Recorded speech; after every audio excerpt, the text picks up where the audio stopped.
Okay. Hey everybody, how you doing today?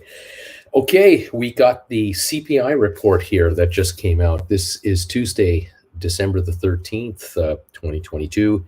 The CPI report came out, and as pretty well expected, it shows that inflation was slightly less last month than the month before, 7.1% instead of 7.7% for the year. You tell me what you've been buying in the last little while, wherever you live, that is only 7% more expensive than a year ago. You let me know that because I don't know. I can tell you that the good news is in the last few months, and we've talked about this here every single day, gasoline prices have been dropping. Oil prices, they're in the low 70s right now from the 100, 110, 120 range. We were supposed to see oil in the 120 to 150 range, according to all the prognosticators, but we're at 73. And so, with a lot of areas in the USA now under $3 a gallon, certainly nowhere near 5 and 6 and $7 a gallon, doesn't it make sense that the inflationary pressure of shipping rates has eased? Doesn't it make sense that the cost of living for everyone who has a vehicle has gone down?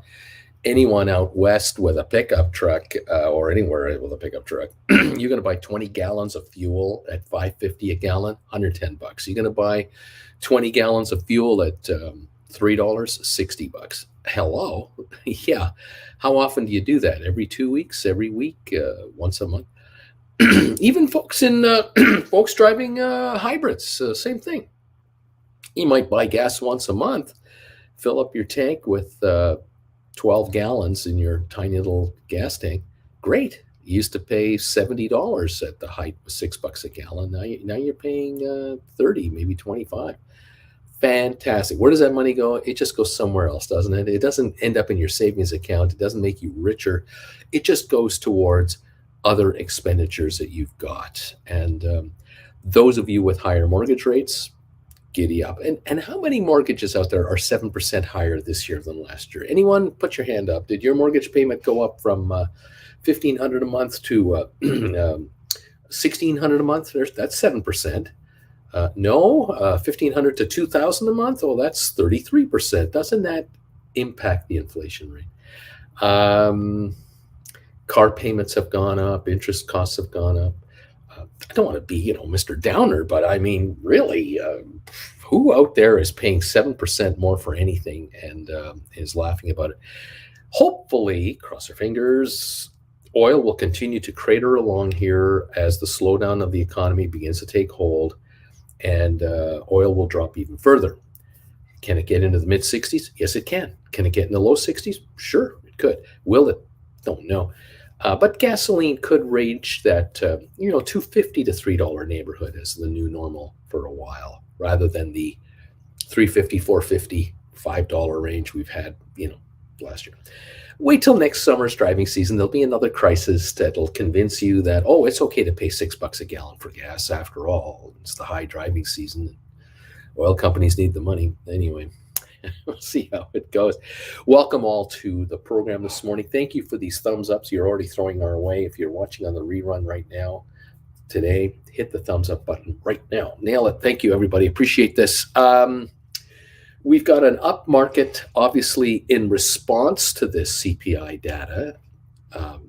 But I don't know if the market's going to have an update today. I don't know.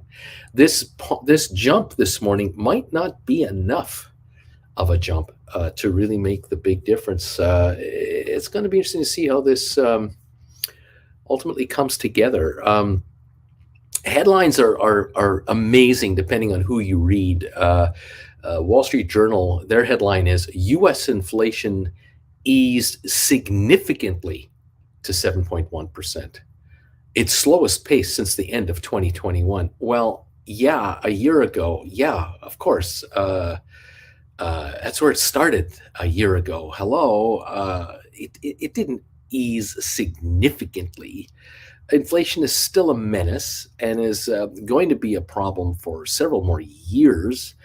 And this conservative publication here is trying to paint a picture of wonderful, great times around the corner and kumbaya singing at the campfire. The market should just go straight up because inflation has eased significantly. A year ago, the inflation rate was expected to be 2.8% by the end of this year.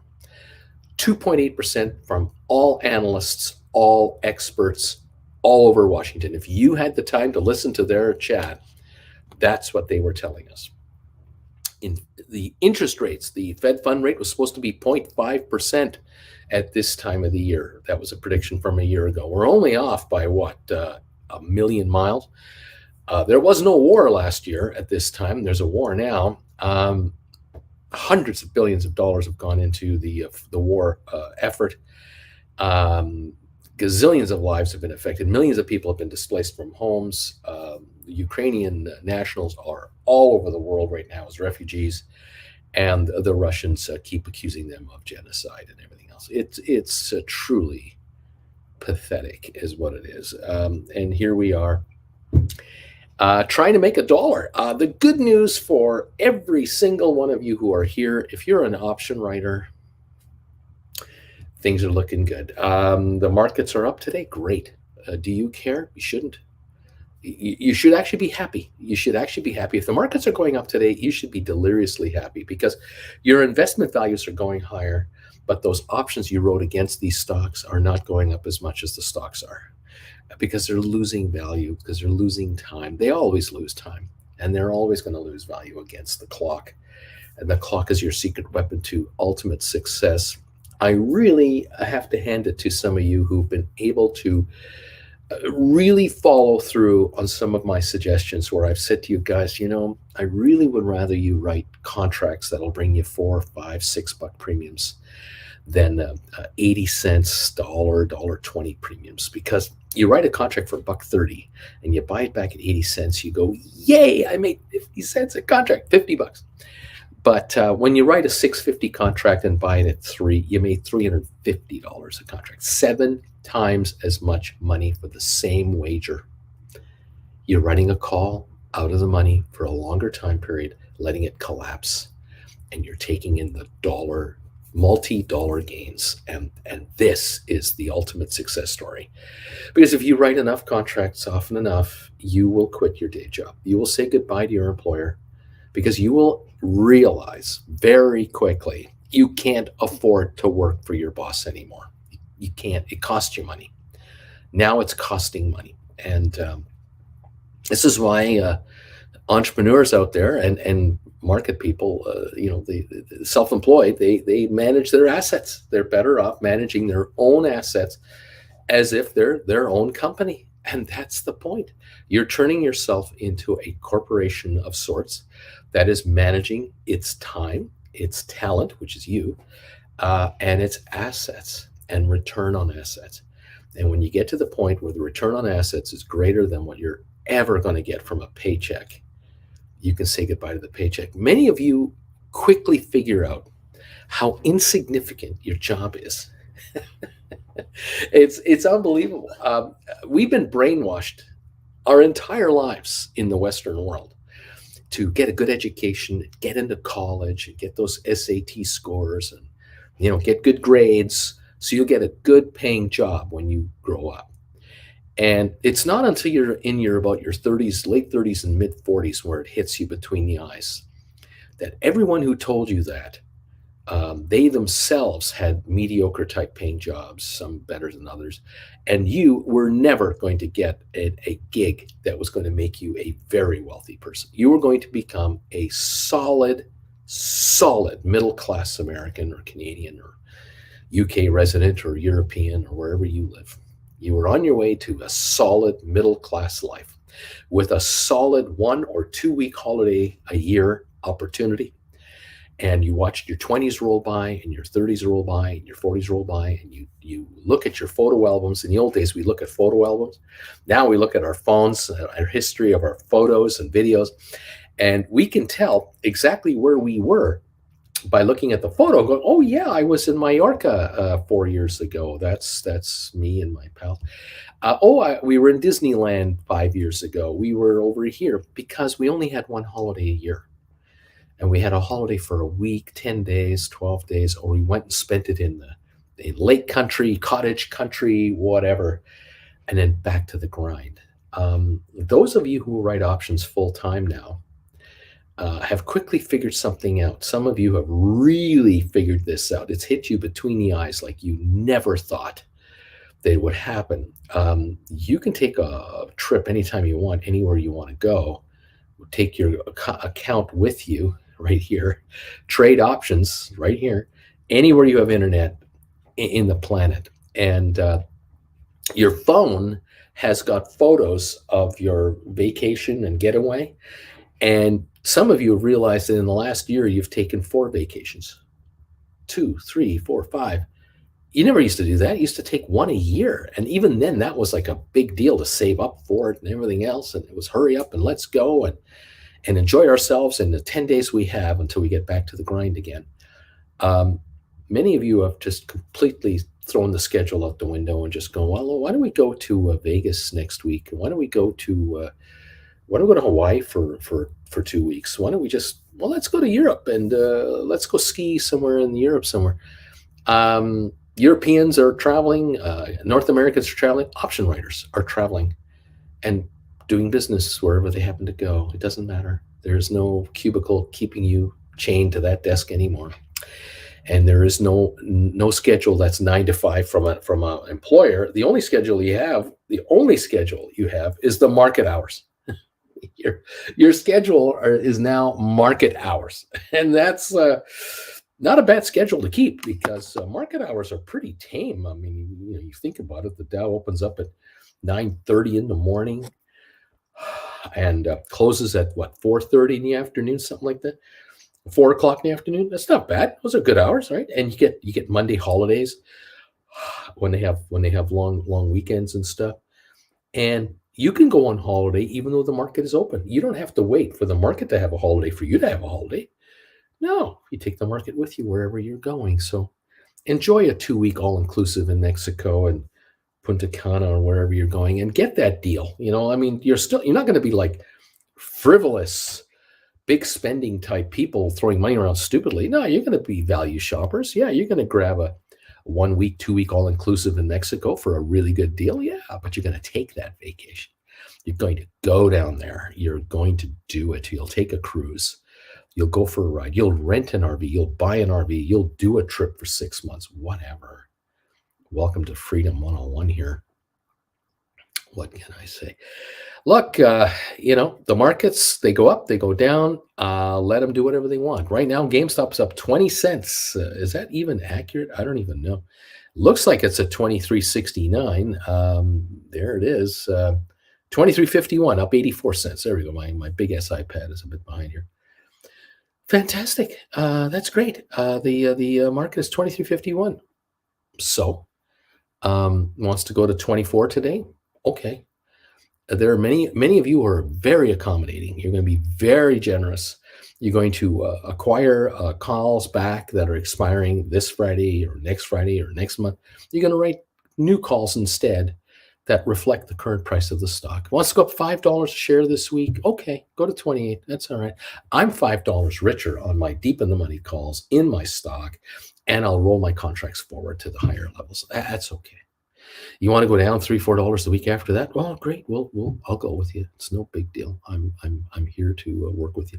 Apple, where do you want to go? You want to stay in the 140 something range, 149 range? You want to go down to 139? You want to go to 179? You want to go to 120? I'll go with you. It's all right. I'm lead the way forward, Apple. Show me where you want to go, and I will write options accordingly. And I won't have to guess anymore because there are too many people out there who've guessed and guessed and guessed and guessed, and they're wrong, and they're wrong, and they're wrong. And it's sad to hear stories and see examples of where people are correct in their wagers. They say, I think this stock is going to go from this level to this level. And they buy options on that stock. They buy call options. And the stock does go from here to here, but they lost all their money because it went from here to here in 4 weeks instead of 2 weeks. They only had a 2-week contract, and they got wiped out. 2 weeks later, the stock went to where it was supposed to go. They would have made 5 times their money, could have turned 1,000 into 5,000 or 3,000 into 15,000, and they got jack squat. Who's got their money? The option writer who sold them the contract, saying, "Well, here, I'll sell the contract, and maybe it will go up." Yeah, that's true. It can go up, but it's likely that in the next few weeks, I'll be buying this call back for a lot less than I sold it for. Thank you very much, and I'm going to write another call. Keep on going. Option writers are always writing. Casinos are always casinoing. Casino players are different. If you take a look around the casino floor of the Bellagio in Las Vegas, go there this Friday, and then go back there next Friday, and then go back there the Friday after that, you're not going to find very many people that are the same people on that floor gambling. You'll find the dealers, you'll find the pit bosses. Yeah, you'll see those guys, but you're not going to see the same gamblers. They're virtually all different people unless they live in the area and come in from time to time.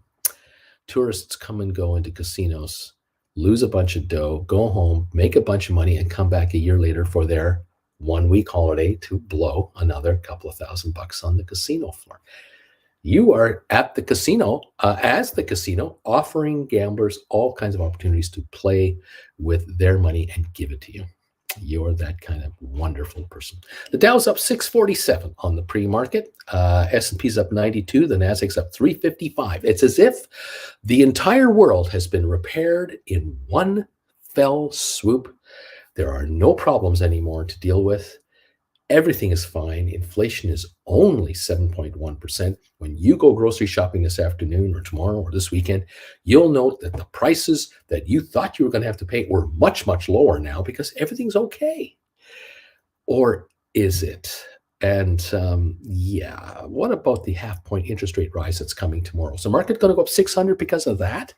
We predicted 0.5% interest rate rises, the experts will say. So the market should go up another 1,000 points tomorrow. Really? Wow, that's amazing. What about the fact that Apple can't produce 6 million iPhones in time for Christmas, which, by the way, in 2 weeks is over. So Apple has already missed the selling season. That's already gone. What about the fact that there are supply chain issues? What about the fact that there are cutbacks coming? What about the fact that in January and February, the United Kingdom is going to announce some of the most draconian measures for their budgets that you could ever imagine, because they have got a budget that's out of control, a deficit that is surging. They have got to cut spending, which means they have to cut social programs. You want to talk about turmoil in the first quarter, second quarter coming up in the UK? Get ready for a real show. Unions are walking out. Labor stoppages will be everywhere. The UK economy could come to a standstill by January, February. Just watch. And you watch the Dow Jones react to that. And there's no way the Dow Jones is going to go, oh, it's all fine. We're just going to go. We're going to go with record highs. Because here in America, we don't have any problems like the UK does. Everything here's fine. The Congress and the Senate and the White House are going to get along together. They're going to sing Kumbaya every day. They're going to pass government spending bills. And everything in America is going to work perfectly because we have those common sense Republicans in the Congress and those radical left-wing senators in the Senate and that 80-year-old guy in the White House who people want to replace with another 80-year-old guy from Florida. Everything's fine.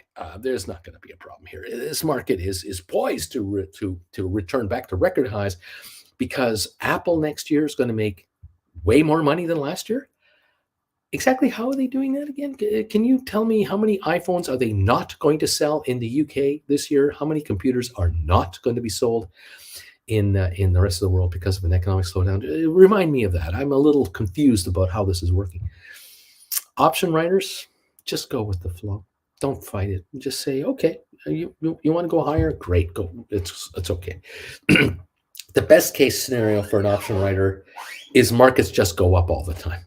That's the best case for option writers. The second best case for option writers is markets level off for a while and just kind of hang around. The third best case for option writers is markets spike up and then they spike down again, and then they spike up and then they spike down again. And the fourth best case is markets just go down all the time. And so I guess I've covered every kind of market there is, and it's a best case scenario for an option writer. Seems that option writers don't have to care what the market does. And it's true. You don't. You don't have to care. Don't take it personally. It's not an affront to your personality. No one's mad at you. You're the guys who are the cool, calm, collected people and the top of the casino looking down on the floor, watching the gamblers desperately trying to find the win to pay off bills. Desperate to find a win to pay off a bill. And they're making stupid wagers on long shot bets.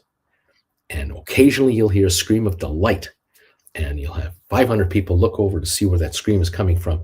And there's one lucky person who pulled the handle and won $800 on a slot machine. That isn't changing a life. That's changing the mood for the next half an hour because drinks are going to be flowing. Option writers just take the money and take the money and take the money. On this channel, bottom line here, if you're hanging around with this old man here, the game plan for you is to change your entire life from a financial point of view. If that changes you on a personal level and opens up awareness for you and allows you to get therapy, physical therapy, allows you to go for walks, allows you to rekindle a relationship, it allows you to make a relationship, it allows you to spend time with your children, with yourself, listen to your favorite music again. Great. What can added cash flow do to your existence? If you can bring in a couple of thousand a month, not a lot is going to change in your life. But if you can bring in $20,000 or $30,000 in a month and go from there, your world changes. Because after a month or two of this kind of money coming in, you're going to have more money lying around than you know what to do with immediately. You're going to kind of go, oh yeah, I paid that bill last month and I paid that 3 months ago. That loan was gone. I don't have those anymore. And this money keeps coming in. And it's more money than I need. Better take an assessment of myself and figure out what to do. Well, a lot of you know exactly what you need to do. You need to build a retirement pile. And you better get on it, because some of you are in your 40s and 50s and 60s, and you figured out hopefully through my help, that writing options is a way to change your life positively and build a pile to live on. Way to go. Congratulations, because no one else is going to do it for you. You figured that out a few years ago, perhaps. Maybe you figured out this year, you figured it out 10 years ago. You were disappointed at age 55 that you didn't get the Freedom 55 that used to be advertised in Canada all the time by one of the insurance companies. Freedom 55, there's no such thing as a Freedom 55 in the regular world. You want Freedom 55, you have to make it yourself. And a lot of folks realize, I'm looking at Freedom 65, Freedom 75, Freedom Never. And how many of you out there know someone personally or have seen, and I know every one of you have seen this person, but some of you are this person and some of you know this person.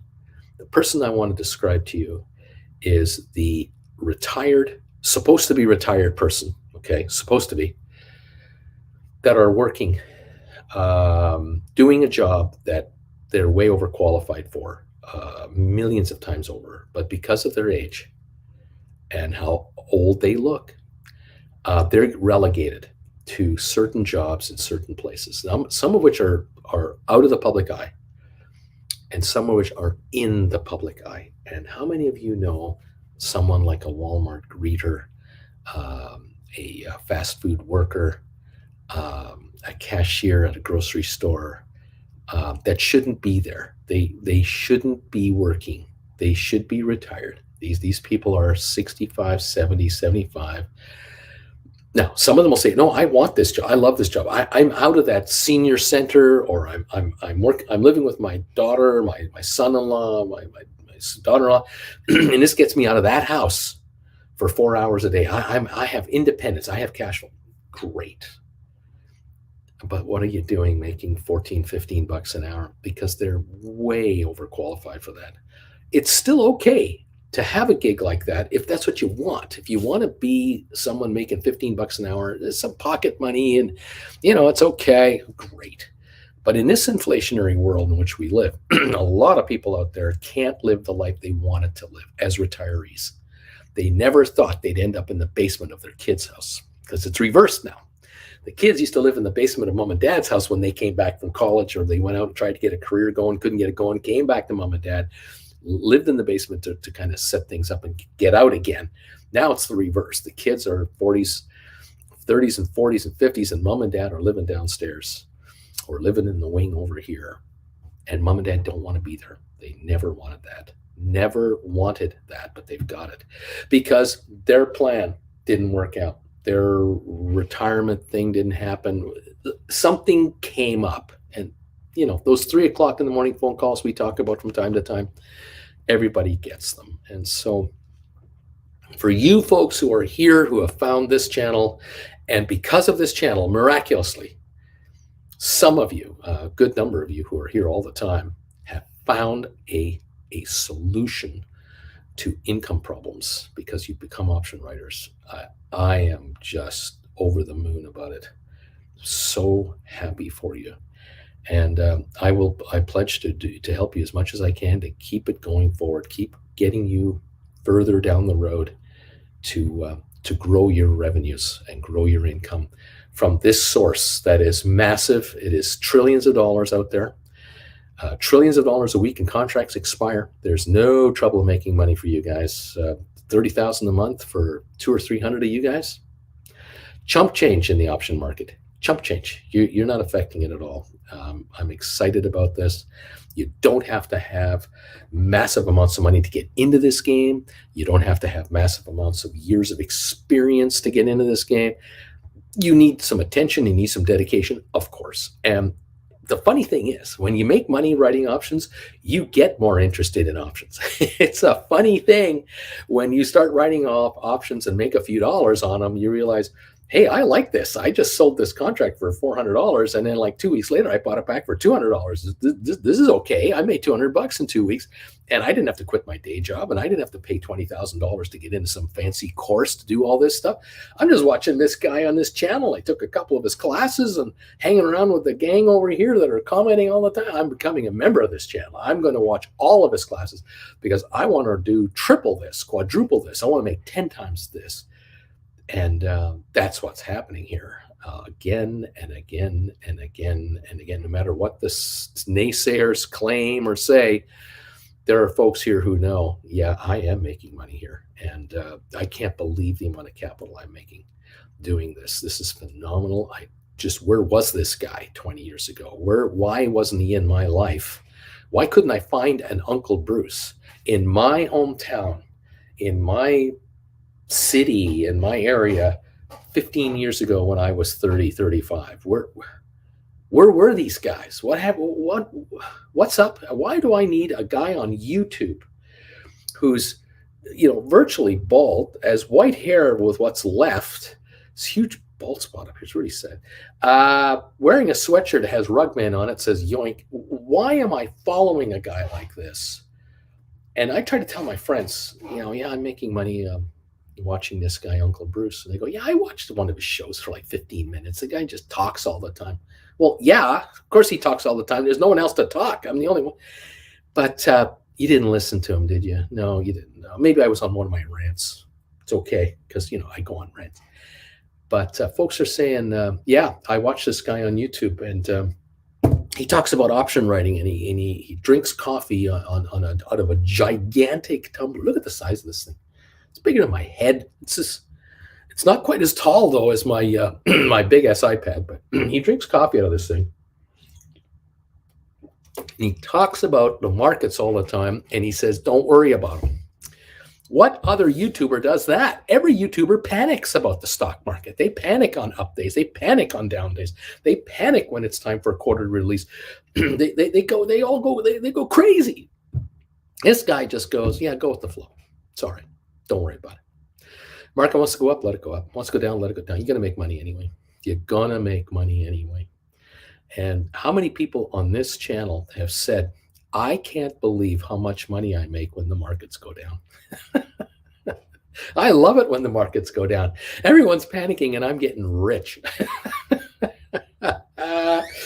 I love it. I'm so glad to have transformed you people into option writing machines, the hired assassins who are necessary to make this market work, and your casinos. And we need all the casinos we can get to accommodate all the gamblers coming into the market. Believe me, this next year and the year after, there will be Gawa billions more gamblers coming into the market because they've been wiped out. They got wiped out of their home equity.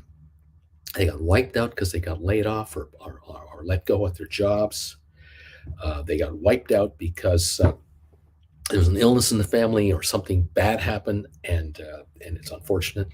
And they have become desperados, and they are desperate for some kind of a financial salvation. And what they didn't have happen to them is they didn't find this channel. They didn't know this channel existed. Because there are people out there with $5,000 and $10,000 and $20,000 who are going to now take that money and risk it all on a couple of risky bets on some hot flying stock or some options out there they think is just going to make them a bunch of money. They're going to follow somebody who's going to tell them about this hot stock or hot story, and they're going to believe in it. They're going to desperately believe in it because they're desperate for a win. They can't make money in real estate. They can't make money on NFTs. They can't make money on trading cards. They can't make money in comics. They can't make money, going to Vegas itself or Atlantic City. So they're going to the options market looking for a win because they can't afford to buy 1,000 shares of Apple and flip 1,000 Apple. They haven't got that kind of money. They have enough money to buy and sell Apple contracts or GameStop contracts or something else. And you guys are the ones who are going to write these calls to the world. And you're going to buy them back at discounts, and you're going to roll over and again and make money again and again and again, serious percentage points every month, and it'll compound to you. There are many more gamblers coming to this market in desperate shape. And whether you're going to write it or someone else is going to write these contracts to these folks, it's up to you. And folks here who find me with $5,000 and $10,000 and $20,000 and more, even small investors like this, have realized, oh my God, I have enough money to buy 3 deep in the money calls on GameStop. And I can write 3 calls at like $450 a contract. I can bring in $1,350 on just 3 stupid contracts that are good for like a month or 2. And if I buy them at like half the price, I score $600-700 in like a month from what, $5,000? What? $5,000 made me $600. That's like a serious percentage on my money this month, and then I can do it again. And again, this is $7,200 a year. I mean, I can use $5,000 to make $7,200. Again, all approximations. I can't find this. Where do I get this anywhere else? On anything else? Any help me? What? And how much did I have to pay to get into this? I give some time. I had to give up some time and attention to hang out with the gang here and listen to them and talk. And well, yeah, I'm home working anyway. So what? And I watched a couple of his classes, $150 a class. That's how much I had to risk of my life. The first $600 I made, that gave me 4 of his classes. The next 600 I made, another 4. I've now watched 8 of his 14 classes. Next month, I'll get 4 more, 1 a week, and I'll be at 12 classes watching. I can watch all of those anytime, again and again and again. I didn't have to buy all of them. I can buy 1 at a time whenever I want. This is the easiest, cheapest way to get into something that you control completely. You completely control the entry level, the amount you want to get involved with, what risk you want to take, how often you want to learn take these classes, binge watch them all in a week or 2 weeks, or take a year, up to you. There is no schedule here. It's your call. What are you comfortable with? You got some holiday time coming up here. Some of you, Christmas, New Year's, grab some of the classes, watch them during the holidays. And you got a question about one of the classes? There are people right here to answer questions you have about any of the classes you're taking. I'm here. Why not? It's a game changer for people if you want it to become a game changer. But you gotta want it, man. You gotta want it. If you were coming to me for a quick, simple solution to make a quick couple of $1,000, you've come to the wrong guy. There are many other YouTubers who will try to help you in that area. Good luck. This is slow and steady wins the race. That's what we do around here. And it's every day we come back and we come back and we come back and we do it again and again. And the market is never the same twice, never the same day twice. We have no idea what to expect in this wacky stock market that we're involved with here, because it is full of stupid people. You and me, stupid people. We're nuts. We're crazy. Look, we're up 722 points in the pre-market. We got 22 minutes to go and we start trading. We're up 700 points on the Dow, 2%. Because the inflation report came in as we thought it would. How stupid is that? Does this guarantee that inflation next month will go down? No, it doesn't. Does guarantee in 3 months that inflation will be down to 3%? No, it doesn't. It doesn't at all. Up 2.79 on S&P and Nasdaq's up 3.78%, 447 points. Is this what we call a relief rally? Might be a relief rally. Maybe this is a dead cat bounce. Maybe we have a big fat pre-market run. In the first hour, we try to match this pre-market run with an actual movement with the real market, which we're not going to do. I can see the Dow up 750 now and up 500 on the opening. And I can see the market maybe not being able to match these numbers because these numbers are stupid because it's pre-market. There's only 5% of the participants actually doing anything here. 95% of the market is like this, waiting for the open. 21 minutes from now. And do you think maybe there are some really savvy investors out there, institutions and hedge funds and ETFs and mutual funds and pension fund managers and billionaires and millionaires who've been buying the last 2 weeks as the market were meandering along, buying up all the tax loss stock that was being dumped by everybody and is now ready to give it back? Give everybody what they want. Let these saps have all the stock they'd like to have. How wonderful of these folks to be doing that. Look, I don't mind that Rocket Lab is up 21 cents in the pre-market. It gained 15 yesterday. I don't mind SoFi being up 24 cents right now to 469. I don't mind that a bit. GameStop's up 90 cents. Great. Keep going. Over here on Matterport, we're up 19 cents at 296. 23andMe is up 11 to 311 a share. Spire is up 8 cents to 128. ATIP hasn't moved. It's 32.5 cents a share, up maybe 1/8 of a penny. Nothing going on. SmartRent down 4 cents, no trades. Cyxtera is up 5 cents. Apple up 531. Do you think that's a little overreaction? Goldman up 781. Cisco up $1.11, 118 at 50.48. Tesla up $8 to 176. Fine, that's okay, no problem. ARK up 225. Microsoft up 975 to 262. Is up $7 yesterday. There's $16+ in 2 days, or maybe in 2 days. I don't know if this is going to hold. Bed Bath Beyond is up 12 cents to 325. How much of that do you want? Pfizer up 113 to 53.30. HPQ up 84 cents to 29.60. Up 81 yesterday. Wonderful. Carvana up 50 cents at 5.45, trying to stay relevant. Google up 394 to 97.50, and Amazon up 421 at 94.76. I still wait for the sell-off. That's what I'm actually still waiting for. I'm still waiting for a sell-off. I'm waiting for a sell-off that catches people unprepared, totally by surprise, where the market is going, wait a minute, we've got this issue here. Listen, Bruce, we've noticed how inflation has gone down in the last little while, and that's all good and fine and all. And the talk, the official talk and unofficial talk is that maybe interest rates are topping out here soon, and we're going to have a much lighter, easier going forward interest rate program. That's all. I've heard a lot about that. But there's something else that bugs me, Bruce. There's one thing that bugs me.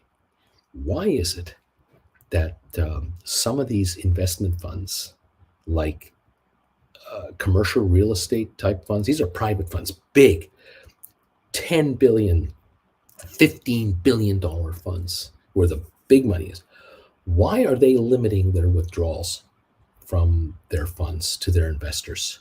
Why are withdrawal requests higher than the monthly withdrawal allowables that normally take place? Why is it that it seems to me, why is it that some of the real big, and I would think smartly managed money wants to get out? Why is that? And why is it, by the way, where you, Uncle Bruce, you tell us about this last week, Wednesday, Tuesday, Thursday, you mentioned this, and no one else talks about it after a day or two anymore. No one says anything about it. It's like it's not newsworthy anymore. Why is that? Why don't you think this is going to spread to other funds? Because that's the rumor, that other funds are now being hit with redemptions and that ETFs could be next. What I wonder about, what Uncle Bruce wonders about, is in January, what will the redemption levels be? Now that we're through the tax loss stuff and all that is done now, we now have to recalibrate our further future investments. I'm wondering about cash call, liquidity calls coming in the first quarter of the new year. While at the same time that's going on, we have the Federal Reserve of the United States of America, the Bank of Canada, the Bank of England, the ECB, just to name a couple of big outfits who are all looking to and will continue to sell their bond inventory back to the market to take cash and retire it from circulation. The money supply in Canada, the United States, Europe, Britain is shrinking and will continue to shrink this year. The Federal Reserve alone, just the US Federal Reserve, is going to reduce their holdings by $1 trillion in 2023. $1 trillion. That's 20 billion a week coming out of the US cash economy, out of its money being printed. It's being canceled. It's being shrunk. How can you have an expanding economy with $1 trillion of cash disappearing from the economy itself? Good news is the economy is much larger than $1 trillion, but $1 trillion is 1/9 of what the Fed has and they're sitting on. They're going to retire $1 trillion in cash. It's going away. Rather than issuing dollars and printing money, they are unprinting money. They're taking it out. This will have an effect on large financing requirements. And this is maybe why we are already beginning to notice, just out of the corner of our eye, some of us, not many, some of us are noticing, hey, why are these large institutionally funded funds, these investment funds, restricting cash requirements? They're not allowing liquidations. They're oversaturated with requests. I want out. I want my cash back. I want my cash back. They can't pay it because if you own a bunch of skyscrapers across the world and shopping malls and subdivisions, you can't turn them into cash like that. And have you noticed, you folks who are here all the time, there's been a little pattern lately of housing sales have stopped dead in their tracks. The housing sales activity are falling every month now for 10 straight months. The prices of houses are starting to drop. The cost of mortgages is going higher. Well, same thing with commercial real estate. Same dang thing. There's no liquidity there. That's why they want out. There is no liquidity. They're going to wherever they can to get liquidity, and they're finding it hard to do. Now, there are funds out there with huge holdings of real estate who have real estate for sale. They've been trying to liquidate their real estate with limited success because it's not moving as quickly as it normally moves. And look, if I have a fund that owns a 50-story tower somewhere, an office tower, I sell that thing for $500 million, $800 million, likely there's a mortgage on it for 3/4 of that money. So if I get $600 million in, and after fees to the brokers and to the bankers to pay off the mortgages and then the penalties and everything else, I might get $50 to $100 million out of the building, cash. The rest is eaten up by all the debts against the building. I only got 50 million, but I've got requests for $200 million for liquidity requests. I got to sell 4 of these a month to meet my numbers. I might have 500 buildings, but I got to sell 4, 5 of these a month to meet my requirements. And that could go higher because if this fund is getting cash calls, this fund is getting cash calls, well, who's to say that I won't get cash calls? And it could well be it's the same investors going to all of these funds at the same time going, we bought 15 different funds over the last 10 years. We need to get 5% of our money out from all of them. We don't want to pick on any one fund. We just want 5% of our cash out. So we're going to go to our 10 funds and ask them for 5% of our money out. And all of a sudden they can't do it. They're not that liquid because real estate funds aren't supposed to be half cash, half real estate. They're supposed to be all real estate. Real estate is supposed to be functioning and working for you. Office towers collect rent, that kind of thing. So we have these problems over here, and yet the market is up 700 points this morning.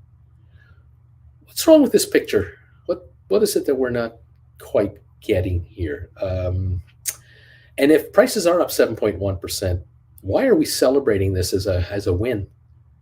Don't we remember that if someone told you a year ago that inflation would be 7.1% this Christmas, you would laugh. 1, you would have laughed them out of the room. 2, you'd have been horrified. Because 3, you would have realized, my God, 7% inflation is going to wipe me out on my investments. I'm going to lose house value. I'm going to lose value in anything else I'm collecting. The liquidity factor is going to be grossly affected. This can't be a good thing. And what about corporate America having to now make 7% profit to break even? Because you got to make more money now, net money, to pay the increased cost of being in business. Are you going to be able to raise your prices by 7% and hold off the price increase against your bottom line? And look, if your costs actually go up 7%, don't you need to raise your prices by 15% so that after the cost of the merchandise that you sold, you actually have the 7% left over to handle the 7% cost? There's going to be losers, aren't there? There were in the 70s and the 80s. A lot of companies disappeared from existence because of inflation. Every year, it just ground companies into a pulp. It takes a while and lasts a long time. We've only just started. Inflation just became a problem 6-8 months ago. Get ready for about a 5-year ride. So, okay, option writers, let's make some money today and enjoy ourselves. Thank you, those of you who are hitting the thumbs up button for me. I see 120 something already. Thank you. We're going for 200 today, as always. Help me out. Throw the thumbs up, hit that thumbs up button for us and give it a bit of a momentum boost. I do appreciate you. Look, I'm going to mention this. There's 250 of you here, and I wanted to say this to you folks this morning. I mentioned this yesterday afternoon on my afternoon show, but there was only about 130, 150 people around at the time when it kind of popped in there. I'm kind of thinking about doing something, and I'm kind of curious about your reaction to it, whether you'd be interested in this. This is not for everyone, but then again, I might be surprised. If you watch me all the time, you know that on Monday to Friday, I do a Gold Bagel alert show before the opening of this show. Then I do this show at 8:30 in the morning, Eastern time, hour before the opening, an hour into the opening at least. And then I'll do an afternoon show 1 hour before the close. And on Wednesdays, I do prime time with Uncle Bruce, 8 o'clock Eastern, just for Gold Bagel members. Okay, if you're a regular, you know that. If you're not a regular, now you know. I also have classes, you know that, and I do one-on-ones on Sundays where if you want to have a one-on-one session with me, it's a $400 cost, and we can talk one-on-one on camera. I'm over here, you're over here. We have a split screen, and it's just us privately. And I'll record the conversation between us and send you a recording of the show, of our little session, and now you can rewatch it anytime you want. That's been the standard game plan here. And so yesterday I floated the idea of something new, and I wanted to get your reaction to something new. And that was, would there be anyone interested out there if I were to put together a show just for 6 people on a private loop basis, where I would be the host and I would have 6 guests on camera, which is you guys, with me for 1 hour, during market hours. In other words, between the morning show and the afternoon show, there'd be 1 hour in there, maybe one day a week or something like that, depending on demand, where I'll open up the channel and allow 6 guests in. The cost would be $150 a person. And this would give you 1 hour with me, with 5 of your friends, 5 others, during market trading hours, so that we would watch the market together.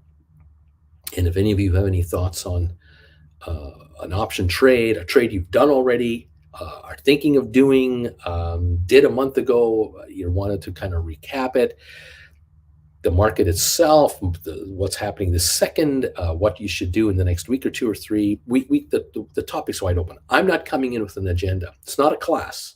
I'm not coming in and saying, okay, this Wednesday we're going to have a 6-on-1 session with Uncle Bruce, and here's the topic of discussion. No, the topic of discussion is what's happening in the market right now. And it's live and it's on camera, and this way we can communicate verbally with each other rather than you all typing in a 200-character limited format to try to ask me a complicated question.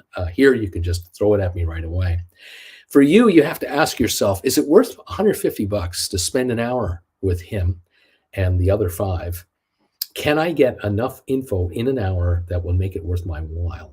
My attitude on it is, if you were thinking of writing 5 contracts that were going to bring you $2 a piece, and you end up writing 5 contracts that bring you $2.50 a piece, you just brought in another $250 more than you thought you were going to bring in. 150 of it is just this session, and you can use this information for the rest of your life to compound the return.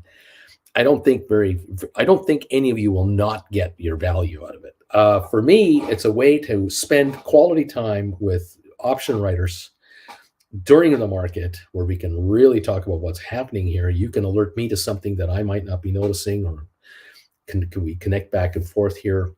And it's instant, an instant reaction. We can cover a lot of ground in a condensed time frame during the market hours anyway, rather than making you wait until Saturday or Sunday when I have an hour that I can find. This is during the day itself. And I'm curious if any of you might be interested in that. I received a number of emails last night from folks going, yeah, I'd be very interested in being part of that. I might want to do one of these every month with you. I don't know. I'm curious to know if there's 5 of you, 50 of you, 17 of you. I don't know. I don't know how many might want to do this. Let me know your thoughts. You can either comment on the show, or you can send me a private email and let me know what your thoughts are. If I do it, I'll announce it when ready, and we'll try it. I'm hoping to do one as a test and just see how it works out. And if it really works well, it might become a Tuesday, Wednesday, Thursday feature of my channel, where 3 days a week I'll open up 6-on-1s during market hours. And there might well be 30 or 40 or 50 of you who are regulars who will once a week want to participate, or once every couple of weeks. I don't know. It's a thought, and I wanted to bring that up to you today. Okay, so thank you for letting me throw it at you, let you ponder it. Give me your reaction when you want. We're up 816 now on the pre-market for the Dow. We have 4 minutes to go until we open for trade. Pre-market trading-wise, let me take a look at some more quotes. We always love updates. Let's see what we got. Let's see. We have got...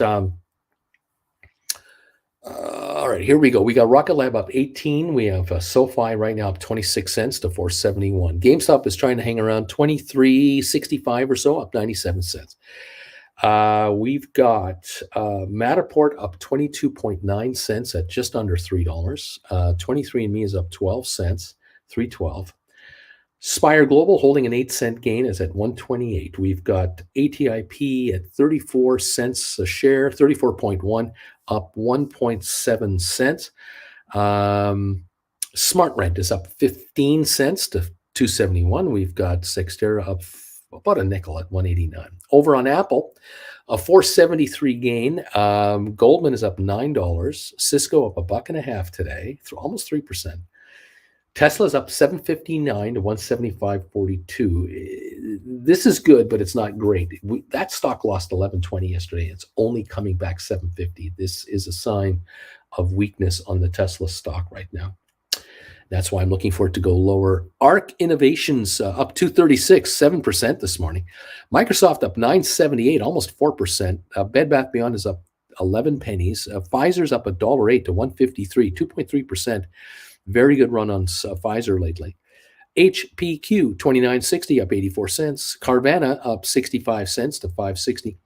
Alphabet is up 4.31 and Amazon is up 4.74. They're in the 95, 97 neighborhood now for both of these stocks. I think Amazon can go lower, but Google down in the low 90s is a bargain, I think, for the longer term. Trading at 19 times earnings, so I like the pricing of it. I don't like the pricing of Amazon, but I do like the pricing of Google. Okay, there you go, kids. We're getting ready to start the party here in 2 minutes, and thank you all for joining in. It's great to have you here, and I sure hope that you will have a good earnings day today. We have 144 thumbs ups going into the opening. Thank you for all of you already hitting the thumbs up button before I had a chance to start begging for these thumbs ups. 262 of you here. Hit that thumbs up button if you can. And let's get this show a little more momentum before we start the day off. 145 are in. I need 55 more to hit the coveted 200 level. And I thank you all for helping out for that request. All right, there it is. Karen is here, 131. Alex, SoFi, 473. Go, baby, go. Alberto, I'm in, damn it. I'm in. Wing, Uncle Bruce, count me in on this 6-on-1 deal. A Septic would be nice if SoFi could make it over 5 this week. Olivia, good morning. Just finished my last final. Neat. I'm feeling good. Right on. Shane, Uncle Bruce, what are your thoughts on Apple's current valuation? And Septic just close 1 day above. Olivia, 146 thumbs ups. Nix, I'm around that same level. Nazareth, the Credit Savage of Wall Street, looking at least a 40, but this year's been abnormal at best. Hector is at 140 thumbs ups. Thank you all for stepping in here with these thumbs ups already. We're going to, again, thank you all so much for your participation of this channel. It's absolutely fantastic that you're here. Love that you've joined us, and again, thank you, all of you, for your continued encouragement and support. Let's take a look over here. There we are. There we go. And we're going now to member only on the chat. Thank you all for you lurkers out there, subscribers. Thank you, members of this channel. We're going to get ready to start trading away here, and away we go. Let's get this party started and see what it can bring us today, okay? The Dow was 827 higher last I seem to have noticed. We'll see how this market now actually wants to open up today. Okay, everybody, thank you all for popping in here. Giddy up, baby. Let's roll. 161 thumbs ups. Thanks, guys. 162, 38 to go on the thumbs up meter. Thank you. Larry, thank you, pal. The bells have been rung by Larry Titus. That means we're open. Fantastic. I'm showing 685 as a gain right now on the Dow. Let's see what else we have here. GameStop is showing an initial opening of around 23.56, up 89 or so cents. And Adam is saying, if those 6-on-1s are on Monday or Tuesday, I would be interested. Larry, Alan's Y French, I don't know what that means. DQ, thanks, Larry. And Alberto, thanks, Larry, very much for hitting the bells for us. Okay, 643 gain on the Dow, 69.70 cent gain on GameStop. ATIP is 33 cents, up a half a penny or so. Tesla is up 649 at the moment at 174.31. SoFi, 474 right now, up 29 cents. Thank you. Apple is up 472 at 149.21. We've got HPQ up 81 cents. 29.57. Amazon is 95.79. It's up 5.24. Home Depot up $16 today, 344.50. Cisco up 127. Netflix up 12.50. Pfizer up 87 cents. IBM up 2.60. Microsoft up 9. Vanik up $9. Adobe up $15. Goldman up 10. It's a nice pop. See how long it lasts here. Google up 420, Boeing up 360, Moderna up $22 to 187. Got some good news on the drug this morning, apparently. Some more news, good news on the drug.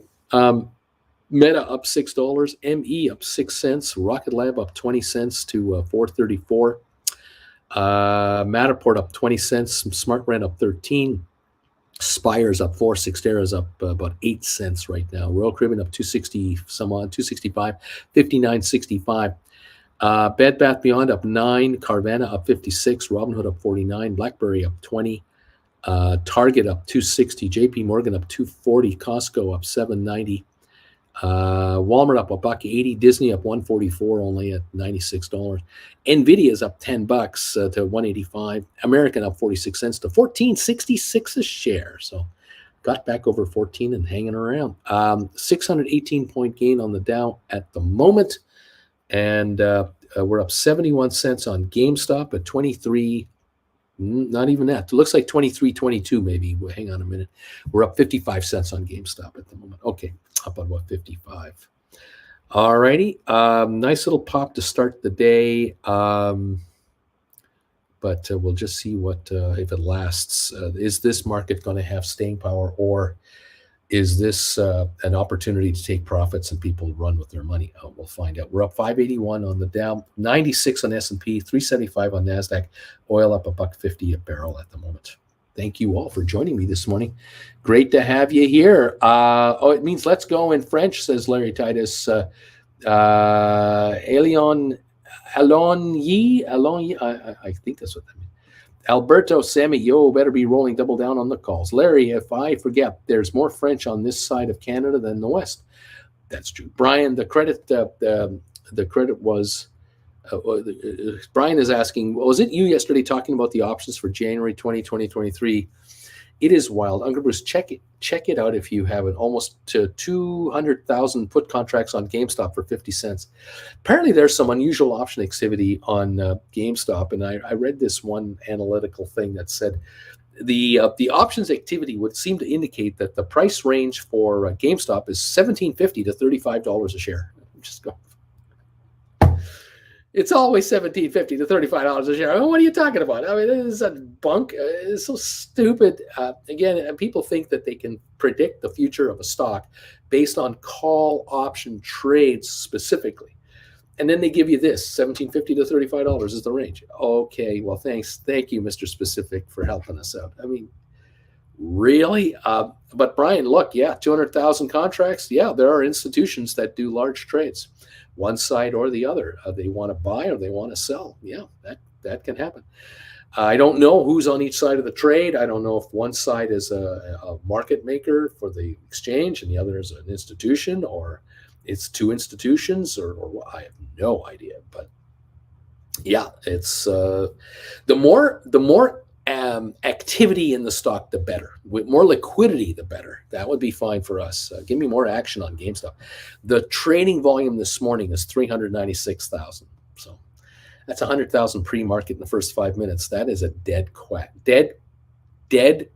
quiet market for a GameStop. So, we got nothing to get excited about here. Up 79, no, 23.46. Can't argue with it. It's 23.46. But I don't know, kids, if this has staying power. The Dow's up 567. Didn't hit plus 800 like we saw in the pre-market, but it's up 550. Maybe it'll get there. We'll see. Up 67 cents on GameStop now. We're up 95 on S&P, and we're up 355 on the NASDAQ. The NASDAQ's up 3.1%, almost 3.2%. The S&P's up 2.37%, but the Dow's only up 1.5%. And yesterday, the Dow was leading the market. Now it's trailing the market. Keep that in mind.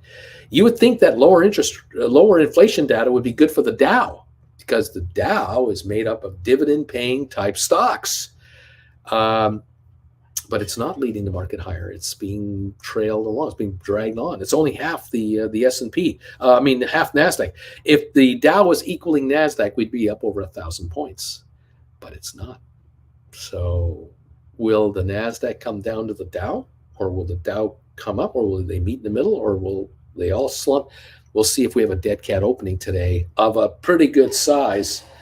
Is there volatility in today's numbers? Because what happens tomorrow?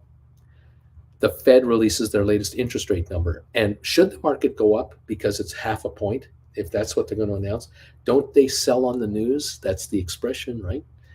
So we'll see how long this lasts. We're now up 497 on the Dow as we back up a bit here and see what's going on.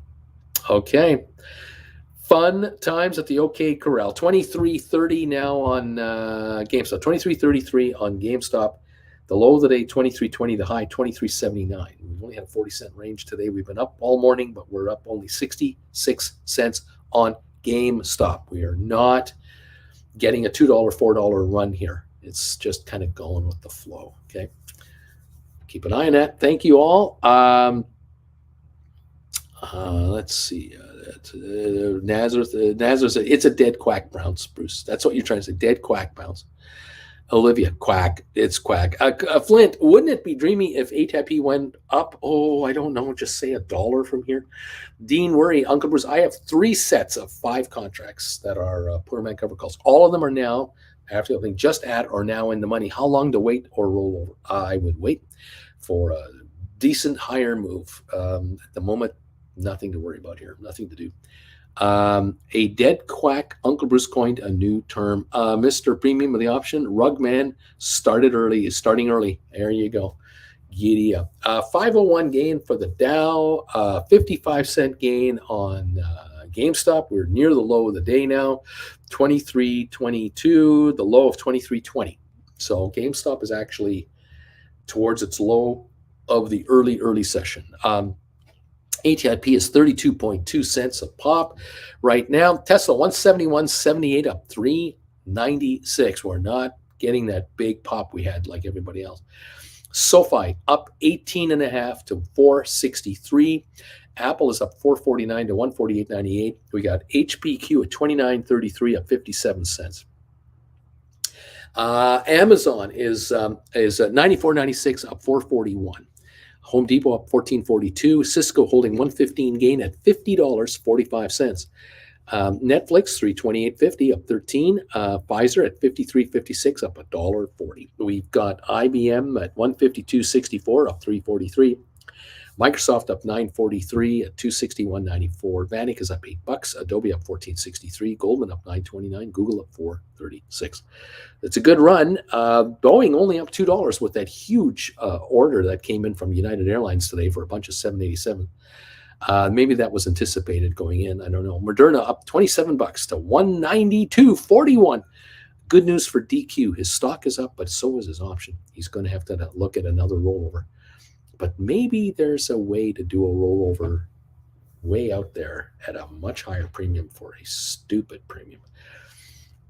We might have to talk about that. Our friend, you might want to write me an email. Let me know what you got right now, and I'll try to figure it out with you. Moderna, there could be opportunities here for you to score some dough. There might be something here we could do. Meta now, 121.48 up 678. ME308 up 8 cents. Rocket Lab up 26. Matterport up 28, SmartRent up 13, Spire up 3, and Cyxtera up 19 cents to 203. Go, former SPACs, go. I say just go. 518, 507 gain now on the Dow. It's jumping around a lot, as I figured it probably would here. A lot of volatility today. Seem to be backing up just a little bit on the NASDAQ as well. We're up still 3%, but not 3.2%. So we'll watch that. Ooh, on it, Uncle Bruce. Thanks, pal. Yeah, send me an email. Tell me what you got on that thing, and then let me figure it out for you. We'll throw some stuff around here. Okay. GameStop up 64 cents, 23.31. All right, guys. Giddy up, kids. Here we go. Fun time at the OK Corral. We don't care if the markets go up and down. We make money anyway. Great vocals, huh? Yeah, I could have been a star, you know. Last night, Jen and I, we had some fun last night. We seem to have the television kind of figured out. She purchased a 1-month trial on some service, and it kind of works, and it kind of not. We're still figuring it out, but I'm leaving it to Jen because I don't even know how to turn on the TV anymore. It's gone so stupid. In any event, we were looking at movies available to watch, and we were tired. It was already 6:30 at night, and I'm in bed by 8:30 now because I'm up at 3:30 for you guys. So I had like an hour and a half, 2 hours. That's it, and then I was done for. So it better be something light and not all that heavy. And so she's kind of scanning. Well, let's see what movies we can watch. And we saw, oh, we can watch The Beatles, the movie Help. We haven't watched that. I haven't seen that movie from the beginning to the end in 30 years. And it must have been on a network television broadcast, maybe 40 years with commercials in it. I don't think I've ever seen the movie uncut from beginning to end. We watched the movie Help last night. Jen enjoyed it more than I did. Jen was laughing at all kinds of the goofy stuff going on. I enjoyed it. Of course, being a huge Beatle fan that I am, it was just great. Watching these guys from 1965, at the apex of their Beatlemania craziness, knowing how hard these guys have been working just before the movie was made, during the making, and after. Their schedules were nuts. Thankfully for them, they were in their early 20s. They had the stamina to do this because they were 20 years older. They would never have been able to do anything like this. Of course, they wouldn't have made a movie like this if they were in their 40s. But it was just so fun. I was just thinking, oh my gosh, the girls of the day, the young gals screaming at the movie theater watching this movie. It must have been something else. 1965. And of course, if you were a 20-year-old young woman in 1965 screaming at these guys, it's not quite 60 years later. You're 80, you're 75, 80. I don't think there are any 75, 80-year-old women watching me here right now today. I don't think I attract that kind of a demographic for option writing and so on. But yeah, I was just looking at that going, my God, all those women that were the girls and the fans screaming at Shea Stadium when the guys were playing on that stage. They were 15, 17, 20. They're all in their 70s now. Yeah, time has changed, hasn't it? It's unbelievable. Wow, the world has changed, hasn't it? Alberta, this market, as I told my wife, Peg, which has a wooden leg, I'm stomped. Oh, there you go. DQ, my mother was a 20-year-old woman in 1965. You know, think about the groups of the day. Of course, the Rolling Stones and the Doors and the Beach Boys and the Dave Clark Five and Paul Revere and the Raiders. Those artists are either passed away or very old.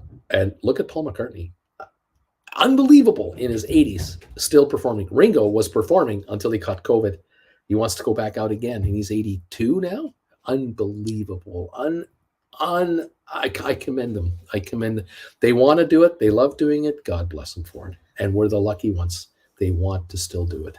Fantastic. Use it or lose it. Use it or lose it. And what I love about Paul McCartney and Ringo Starr is neither of them need to perform for the money. They don't need the money.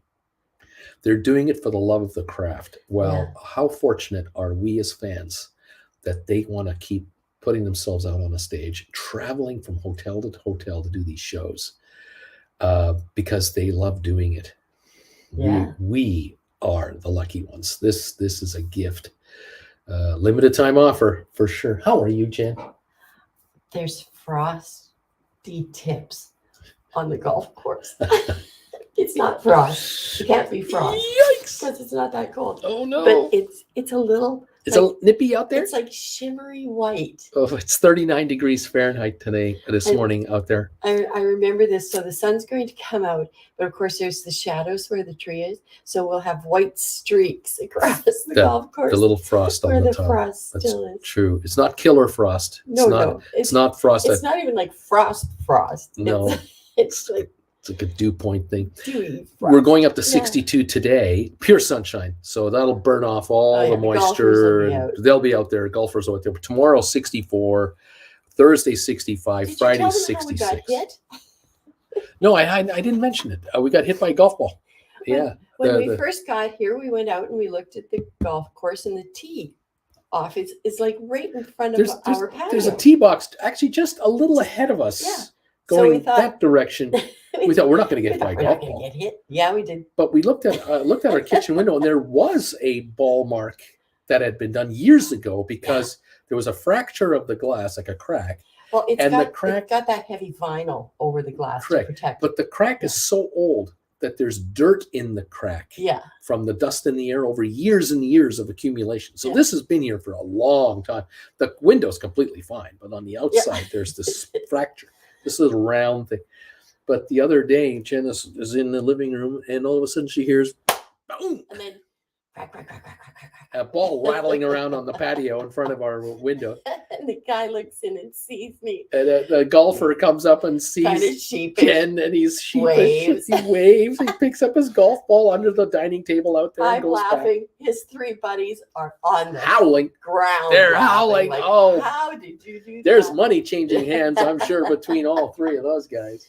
Comes in, gets the ball, waves goodbye, off he goes. But we had to do some forensics. We had to figure out how in the world did a golf ball hit our house when the tee box is just ahead of us. Yeah.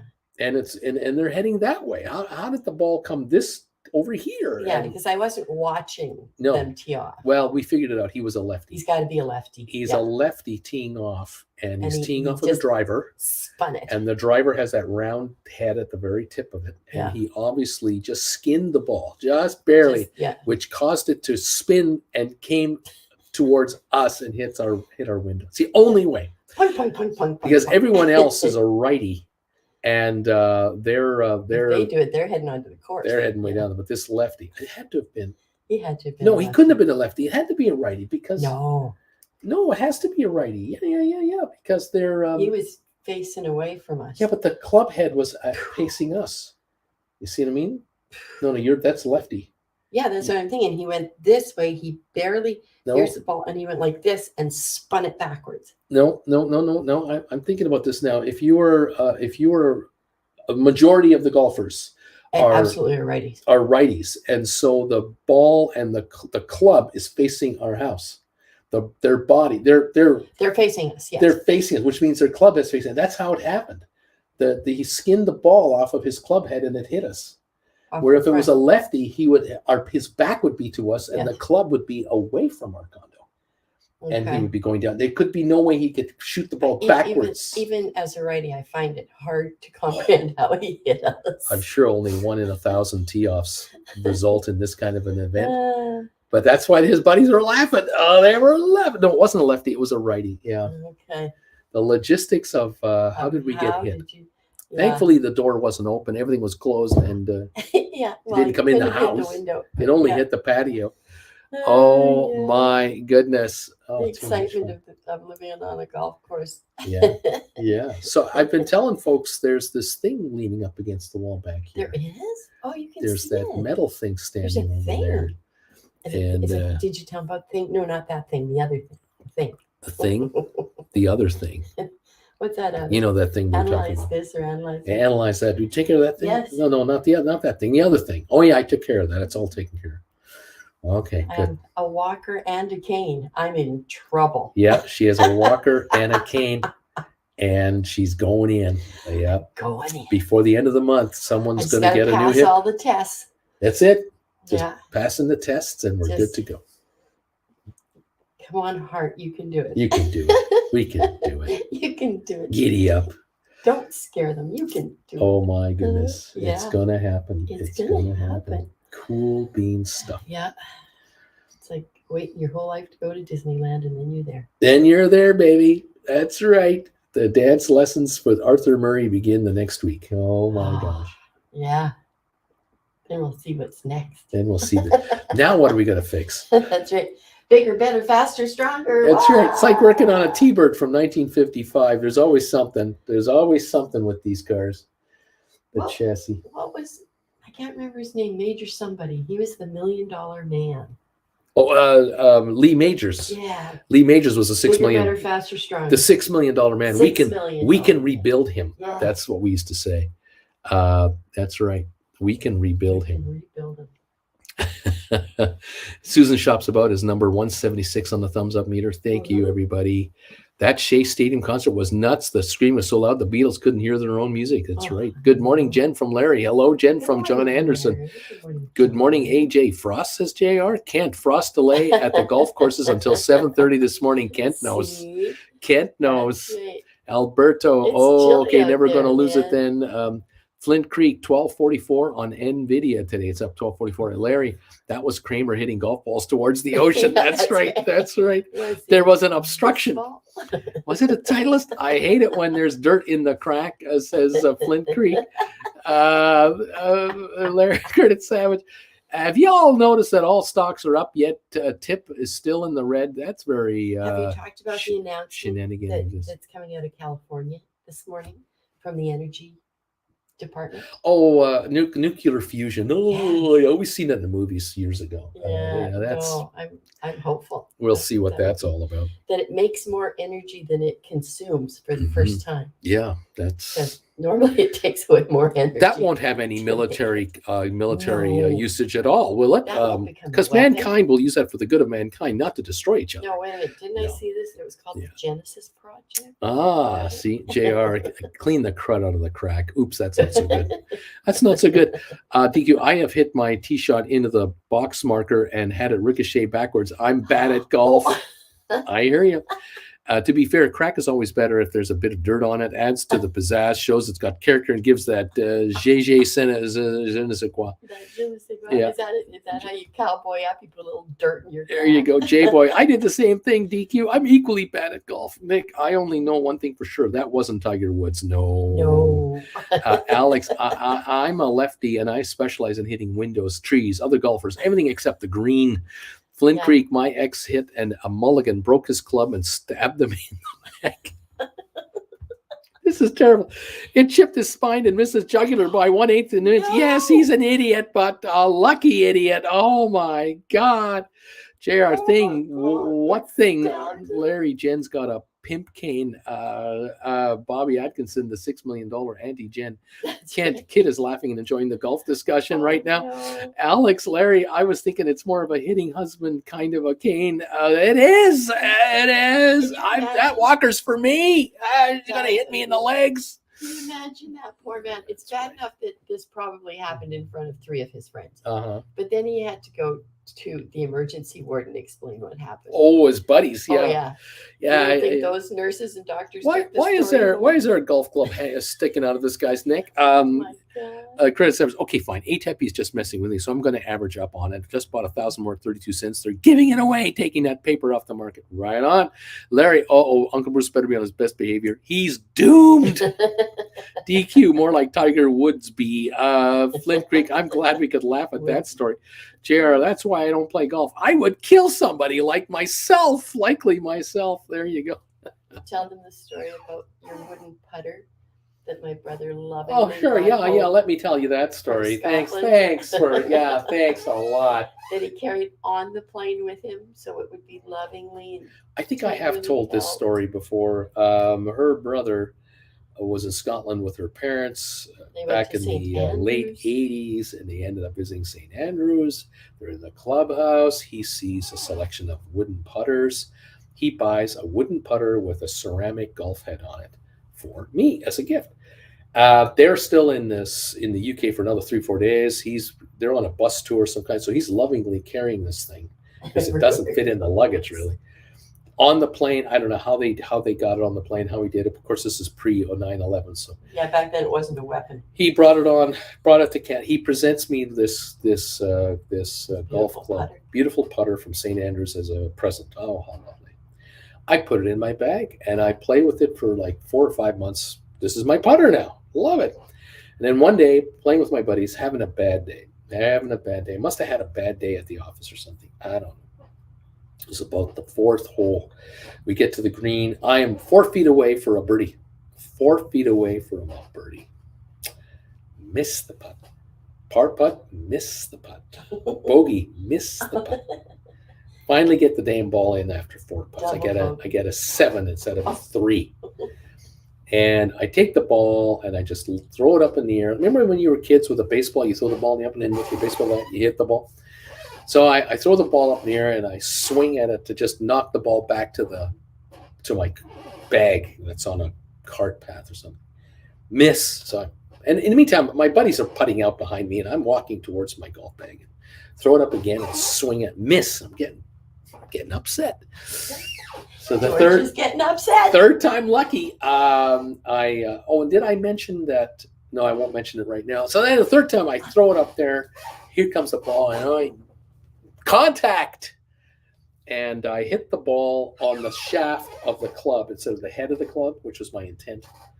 And the shaft of the club, being made of this hickory wood, snaps off. And the club head is now in the air. A missile. It's a rotating rock that thankfully is not going to hit anybody. No. It's not going to hit a single soul. Thankfully, it didn't hit you. It didn't hit me because I'm the batter. I'm the batter. It's going off the end. It's gone. It's going this direction. What's this direction on the other side of the green? The Bow River. Oh. The flowing Bow River from the Rocky Mountains. The head of the club splash 20 feet into the river, which is raging that direction. And I just calmly took the shaft of the club, went to the garbage can, and just placed it in the garbage can. And for the rest of the round, I used a 7-iron to putt with.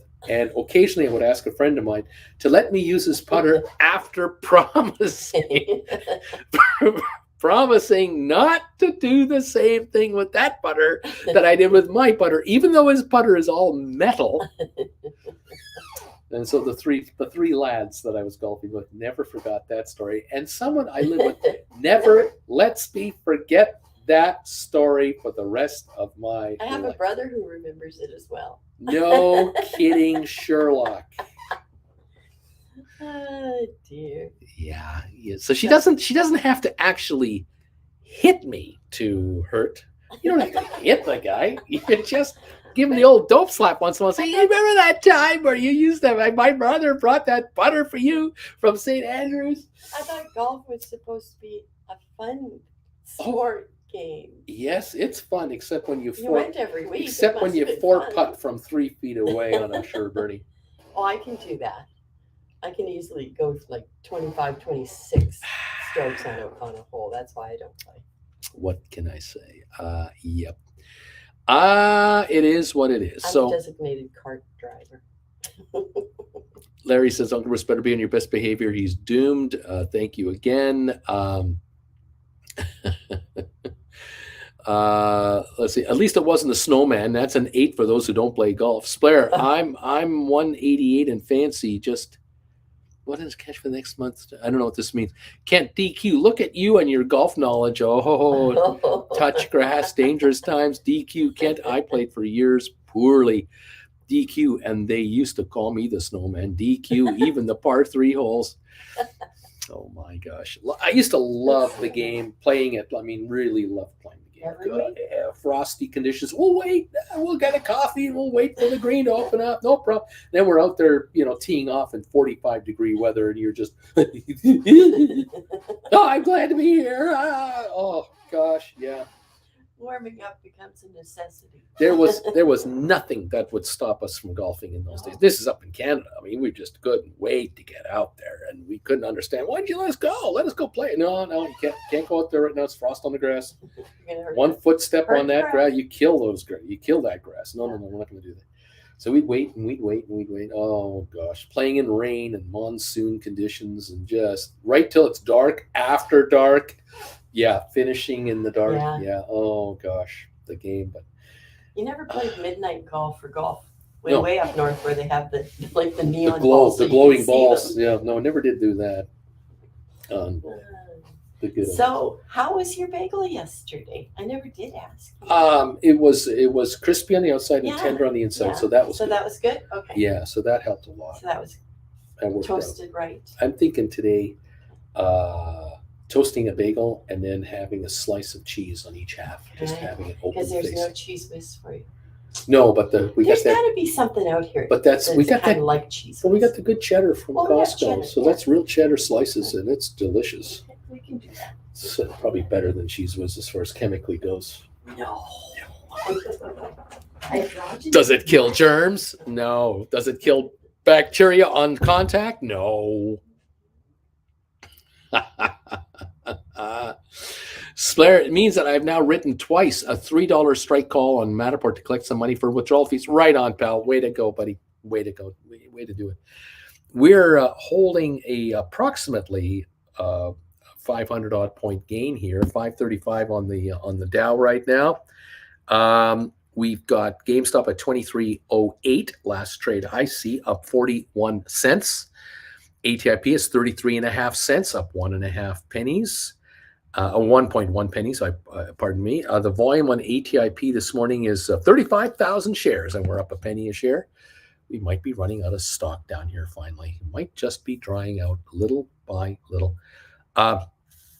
Tesla's only up 87 cents now at 168.69. It's coming back. SoFi holding an 18-cent gain of 463. Apple up 438 to 148.87. HBQ at 29.48. Amazon 94.70 up $4. HD Home Depot up 12. Cisco up $1.15. Netflix up $15. Pfizer up $1.50. IBM up $3. Microsoft up $9.60. Vanek up 9.41, Adobe up 14.26, Goldman up 12.50. Big gains on these big name stocks. Very good. But they're, the Microsoft is 261, Vanek is 233, Adobe is 351, Goldman is 375 a share. So it'll be up $12. Sounds impressive. But I would divide this by 10 and have a Goldman Sachs at $37 a share. It's up $1.20. It's good, Is it unbelievable? No, it's not unbelievable, but it's good. It's okay. Google up $5.69 at $99 a share. Boeing down a nickel, actually, at $186.22. That's interesting. Moderna, $198.34, now up $33. Well, let's take a look at my friend DQ. I wrote June 16, 2023, 140s, and I wrote them for 57. And that was a roll-up from 120s back in mid-November. All right, so let's take a look at our friends on Moderna. So let me mRNA. Okay, hang on. Let me figure out this MR. What should our friend do with this situation right now? Moderna, mRNA. mRNA. There we are. There we go. And we have the stock here, 198.57, the high of the day, 201. Okay. And let's go right here. We've got him sitting on June 2023's. Okay. So let's take a look at something. What do we got here? Yes, of course, they're going to be there. Okay, so let me double check that over here. Let's find out what those Modernas are going for now. 69 to 71 for the 140s. Interesting how the stock has gone up wonderfully, and yet the contracts are $69 bid, which is only $12 higher than what Dan got for them. DQ got for them. So way to go. Not a problem there. All right, so we got that. So they're approximately, say, let's call them $70 contracts. Okay, so let's take a look going forward. What could we write for 70 or whatever dollars a contract? I see those. Let's move forward. Let's take a look at this for fun till Daddy takes the T-bird away. Here we go. Yeah, okay. Giddy up. That would be that price. That's right. That would be around that. That would be interesting. Okay. So, and theoretically, those would be possible. So, DQ. So here's a couple of thoughts. Just my general thought process here. You've got a June 16, 2023 140 that's sitting right now at about $69. Let's call it $70 to buy it back, ballpark. And it's worth $60 book value approximately. So it's got a $10 premium on it. That's all. That's only premium left on it. Now, could you sell something instead for a higher time premium? And definitely yes, but you got to go out. And what you could consider, and I don't know if you wanted to consider this, but a thought is if you went out to January 2025, which is, as far as you can go, you could write, maybe pull off a 190, 195 contract, which is, just out of the money. I mean, really close here. And you would be paid approximately, if you got the offer, about $75.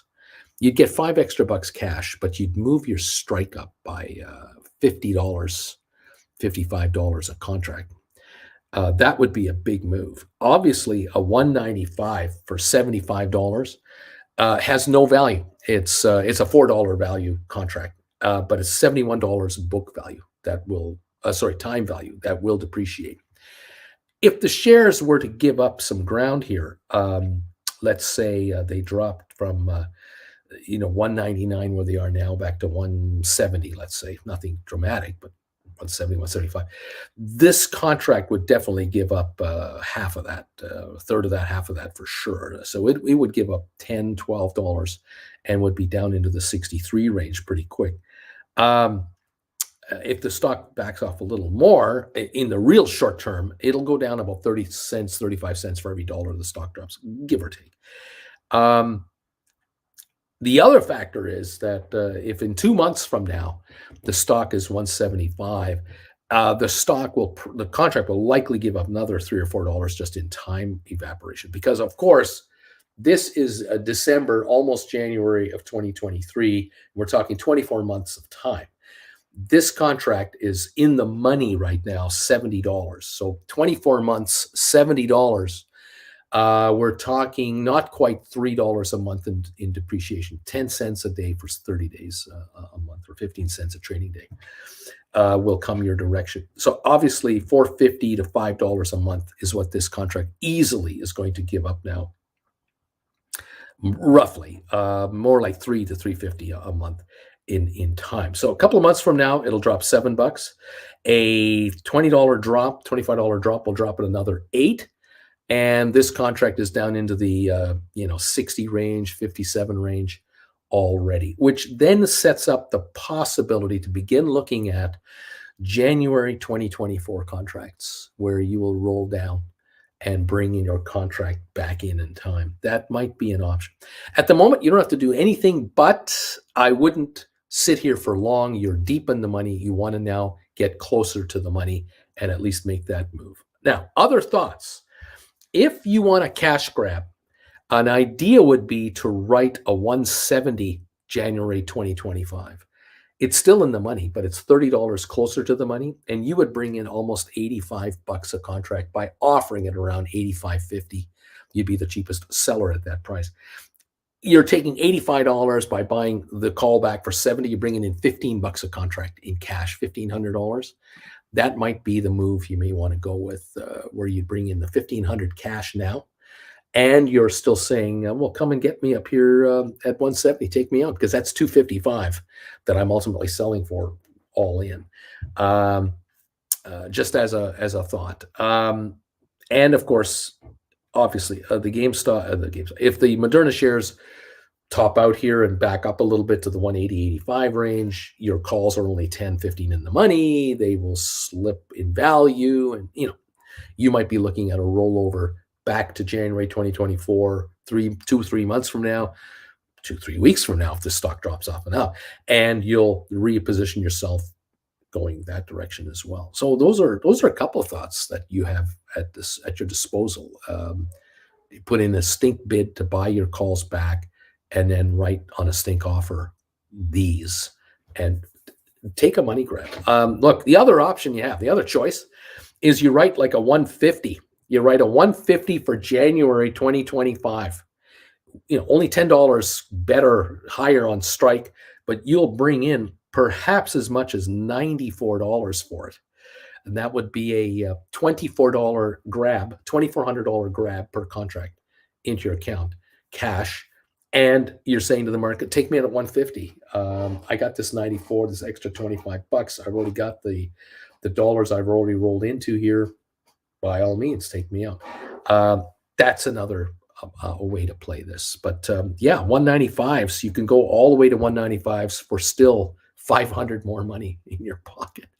The ultimate would be to sell at 75 something, buying at 70 something, scoring $500 and moving up to 195 and saying, here, I'm all the way out to January 2025 for 195.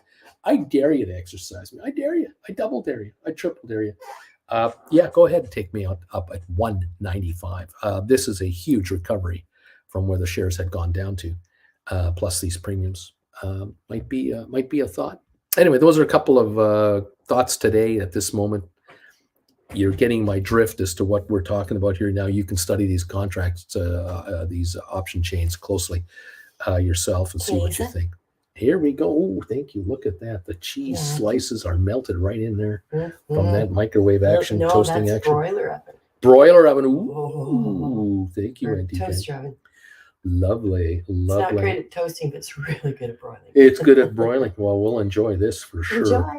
Thank you, Andy. Go Rugman, we say yes. And so DQ, if you do this switch now and lock in these contracts now, these 195s or 180s, take the dough today, this minute. The stock's up $34 today. And let's see in a week from now, does this stock give away half of this gain back? Does it give back 17 of these dollars? That's money in your pocket, no matter what.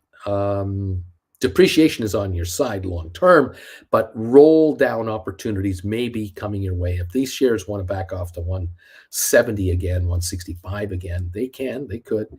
Then you've got that possibility as well. If the shares go to 220 in the next 2 weeks from here, that contract you're writing for $75 will be trading at 80, 85. It'll only go up $5 or $10. So it's not a big deal. You've got, lots of time, and you'll just patiently wait on the sidelines at a nice high strike price to now do a roll down when it's in your favor. And there you go. Okay, there's a couple of thoughts where I'm at on all of that. Okay, thank you all. And what else is going on here? Can we get a hip hooray for a Green Day, says Deuce Caboose?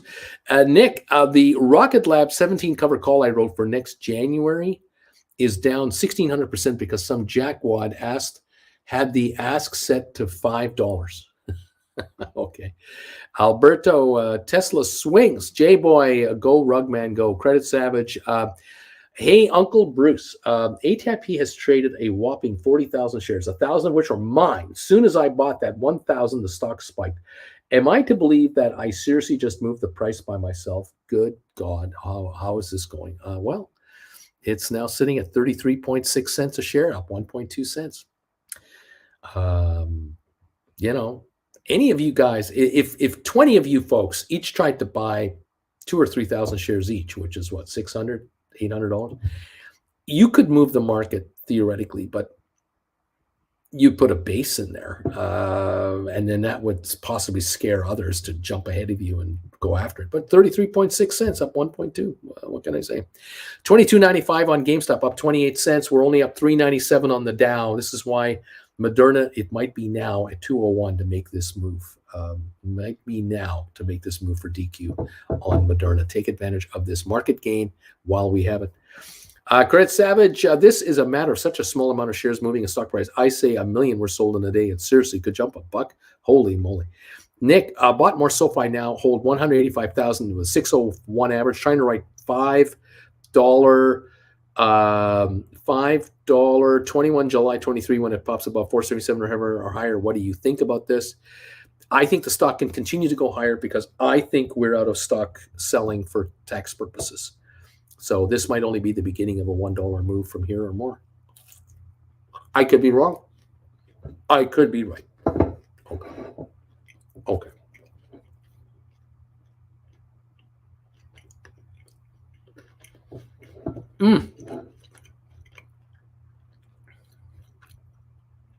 Here we go. Mirko, 193 on the thumbs up meter, pal.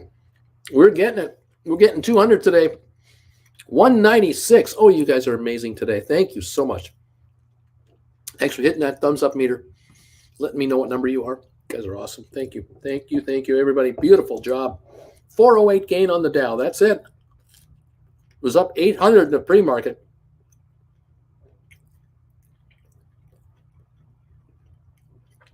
GameStop, $22.94, only up 26 cents. $22.93, up 26 cents.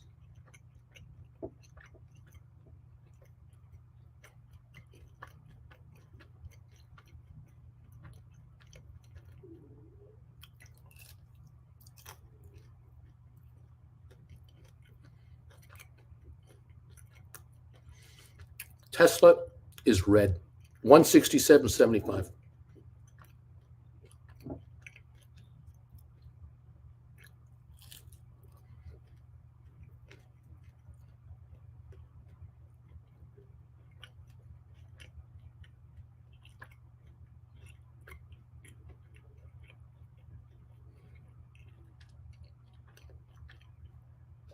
Moderna, 203.81, high of the day.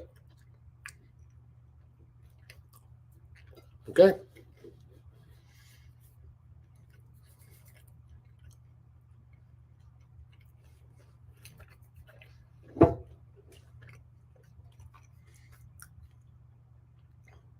Giddy up, you guys. Giddy up.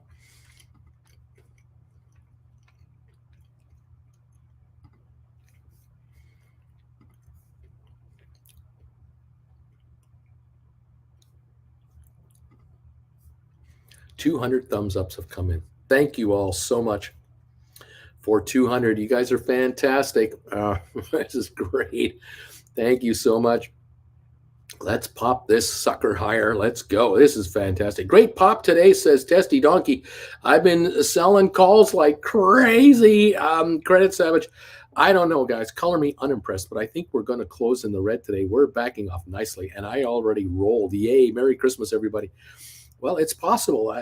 We're only up 369 now and up 80 on the S&P, and the Nasdaq's only up 2.9% now. We're backing up. We're seeing some pullback.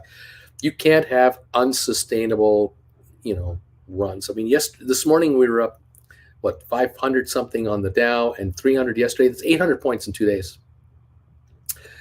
On what? A predicted inflation report that we all figured was coming? No. That's not going to last. Okay. Well, see what happens. Thank you, everybody. GameStop, 22.88. It's coming back. Rocket Lab, 33.8. Woohoo! I mean, ATIP, 33.8. Woohoo! Go, ATIP, go.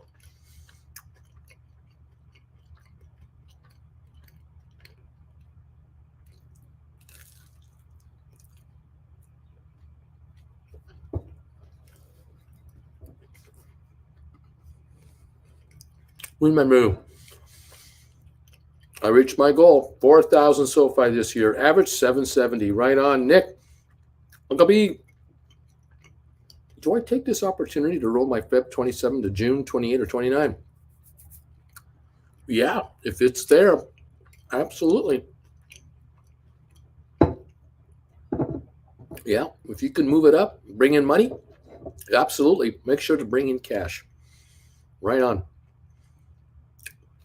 Nick, I'm hoping that you're writing on options, deep in the money calls, and they're up nicely. I'm hoping that's happening as well. Fantastic, if that's what's going on. I like it.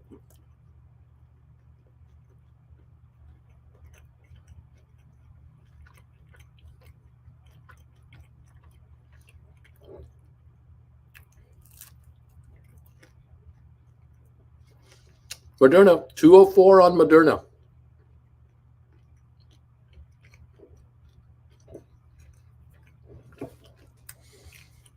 I can maybe get 60 cents more.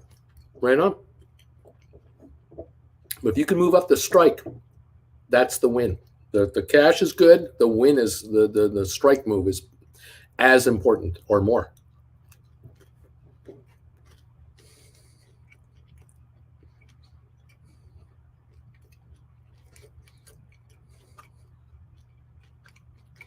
Mm-hmm. Nick, by December, my goal is to get 200,000 SoFi. Got 15,000 more to get. Right on, pal. Go, Nick, go. GameStop is only up 8 cents, kids. 22.75.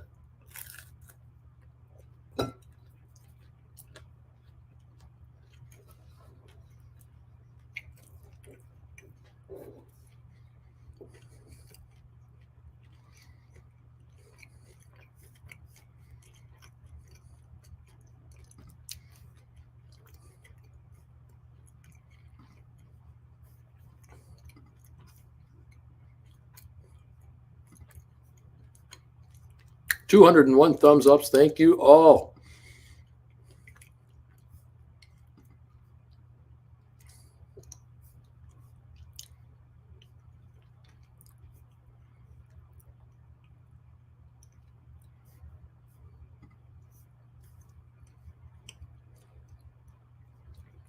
GameStop only up a dime right now, 22.77-ish. The low of 22.71 here on GameStop. It's definitely backing off. Definitely. High today, 23.79. Down about $1.08 from the high of the day. Okay. Dow falling, still up 328, but backing off. This is near the low of the day now for the Dow. And NASDAQ ahead by 2.5%, but it was up 3.2 this morning. So we've given up a quarter of the gains on NASDAQ so far. Oil holding a 172 gain right now.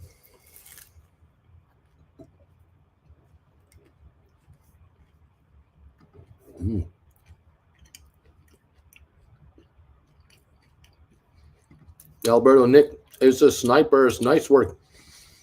Vivash sold GameStop at 360. I got about $650 for 8 contracts this morning. Not much, but waiting to see how the market does and right and move to a strike higher. Right on, Vivash. Calls are dropping. They're dropping.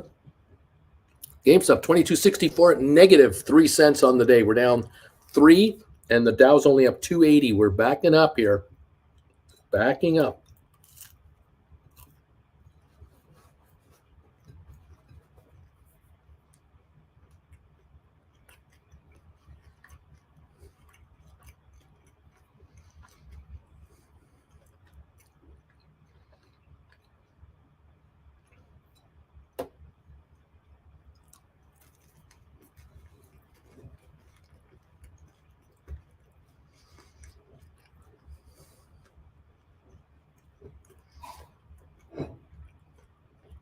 $205, 65 on Moderna.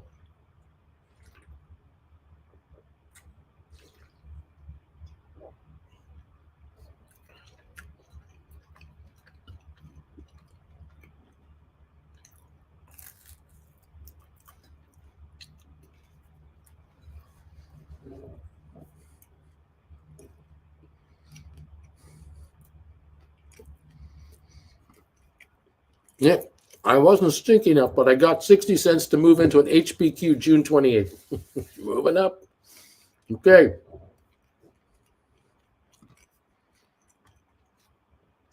Who cares? Uncle Bruce.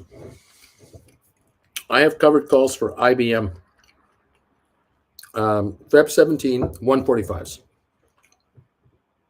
There's a pop on the stock this morning to 152. Right now, 150, 120. Yep. Dividend paid out on 12/9. I'm wondering if it's all related. No big news for IBM otherwise. Could be. The IBM yield is very good. If you buy the stock right now in 150, your yield on the dividend is 4.4%. Compare that to 10-year Treasury of 3 point something. IBM is attractive, you see. And because IBM's earnings are growing every quarter, their PE multiple at 24 is now not outrageously expensive. The yield helps keep the PE multiple here. And in theory, the shares have been moving this level. So, not to worry. Now, you've got covered calls for Feb for 145s. You might be looking at a rollover. You could look at it. On the other hand, you could just see how the Dow fares as the afternoon rolls along here in the morning. We're up 286 on the Dow, not 800 like we were in the pre-market. So, this market is backing up here. Is it possible? Look at Tesla down 169 now. Is it possible that IBM gives up a couple of bucks and is in this, 150, 149 neighborhood very quickly again, and 148? That puts you in a position where you're just going, wow, no big deal. On the other hand, at 150, 138 right now, if you could do a rollover where you can push yourself into a March contract that is a 147.50 and get as much or more for your dough for your contract.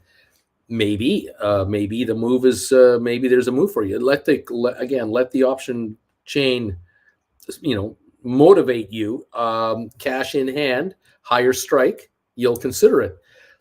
Otherwise, you let the stock go even higher if it has to. If it has to go to 154, 55, and then it's worth your while to go to 150s, fine. Maybe then you'll do it. But doesn't seem to be a rush, does there? Not really. You said you've written Feb 17, 145. So let me take a look at those. Feb 17, 155. My machine, which is behind, is 490 to 505 is a bid ask. 490, 505. So your calls are worth 350 in book value. Time value, they're worth $1.40. So there's not a lot of time value to score anymore, theoretically, between now and February. So could you move into March instead? Let's take a look. What's available to write? That is the question. You've written, as we say, 145. If you go to 150s, by the way, they're 830 bid to 845 offers. So, I mean, buying back your calls and writing the 150s, that's a cash increase to you and a $5 pop in dividend in exercise price. I like that move. I do like that move. That's a cash bump and a $500 strike price bump. So that might be worth your while for consideration here. 150s, yeah, because they're only 150 in the money. And if you can get your hands on say 840, and they're 150 in the money, you're getting 690 net time premium. That's a good time premium. And again, a win-win. Okay. Who cares? Let me know what you think. These are the kind of chats that I think we would be having if we have a 6-on-1. If we have a 6-on-1 session live during the market, this is exactly what I think we can talk about. I can go into the market with you. You can tell me what you see on your option chain. I can tell you what I think I see. We can compare. If I can help Who Cares, someone like Who Cares, with one contract and get them $300 more in their account today because of this move, that's 150 more than the cost to get into the show. If we are dealing with someone who's writing 10 calls, and I'm helping someone get $3 more on 10 calls, that's 3,000 more coming in. Hence the 6-for-1 sessions could be rather, worth all of our time that way live. In any event, there you go. Interesting stuff going on, kids. We're only up 285 now. Pardon me. Last I saw, we were up 285. It looks like we're up 336. A little bounce again on the Dow. No, pardon me. I'm wrong. 262 is the bounce on the Dow. I have to double check that. We're only up 262 on the Dow now, so we are backing up here. Nasdaq is up 2.2%, up 250. S&P up 62, up 1.5%. All right. Okay. All righty, we got stuff to watch. Lots of stuff to watch here. Is anyone having a good time around here? It's fun times. Look at the GameStop down 24 cents a share to $22.43. Interesting.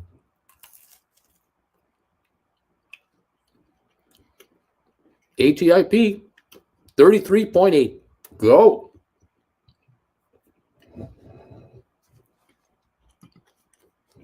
You got it. Who cares? Always welcome. Nick, that off-court day report reduced 3 cents loss to break even or post months of runs short-term run to profit. I'm not sure what we're talking about here. I would definitely be interested in the 6-on-1. I figured you would. Bobby, 6-on-1, we can talk about other stocks. Oh, yeah. I mean, Mike, we'll have the time to look around. Ask me what you think. We'll look it up, see what you think, see what I think, and compare notes. Sure. Yeah.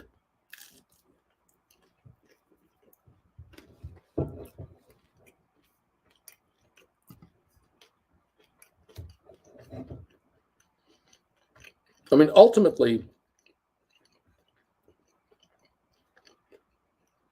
if I could offer you guys a 6-on-1 as a daily feature, That would really be motivating to me, of course. I just don't know if there's enough interest. I don't want to take away any of the live time that I have now with my viewers. I don't want to give any of that up. So I want to be just as active as I am now, and then add this as a separate feature. To those of you who are now graduating to the point, in theory, you've come to the point where you're really getting into the option writing game, or you are, you're a few months into it, and you're coming to a fork in the road to decide, am I going to make a bigger splash on this? Have I come to the point where, with Uncle Bruce's guidance and a few successful trades now, a couple of months of successful trades, I want to put in 20, 30, 50 grand more into this program now. I want to really shift my portfolio over here to make it an income generator rather than sitting on long-term holds that might go up 4, 5, 6, 8% a year. I'm looking for something, really impactful. And for $150 to spend an hour with him and his 6 or 5, active players, I might be the newest and youngest player in this group. But what I'm going to draw out of this in an hour of live coverage from Bruce and the other 5 is going to be huge. And that's what I'm hoping to be able to bring you. I can't be this specific with all of you all the time. It's impossible. I have too many questions to answer, too many things to follow at the same time. But here we can really zero in on this group today. Okay, who have we got today? Okay, we got so. All right, I got my notepad here. I'll write down with my pen and paper what you're doing, what you want to tell me about what you're up to, and then we'll try to kind of work this out. And during that hour, that'll be a fast hour. I mean, we will go through stuff quickly. I'm pretty darn sure you'll come out of that going, this was worth it. This is absolutely worth it.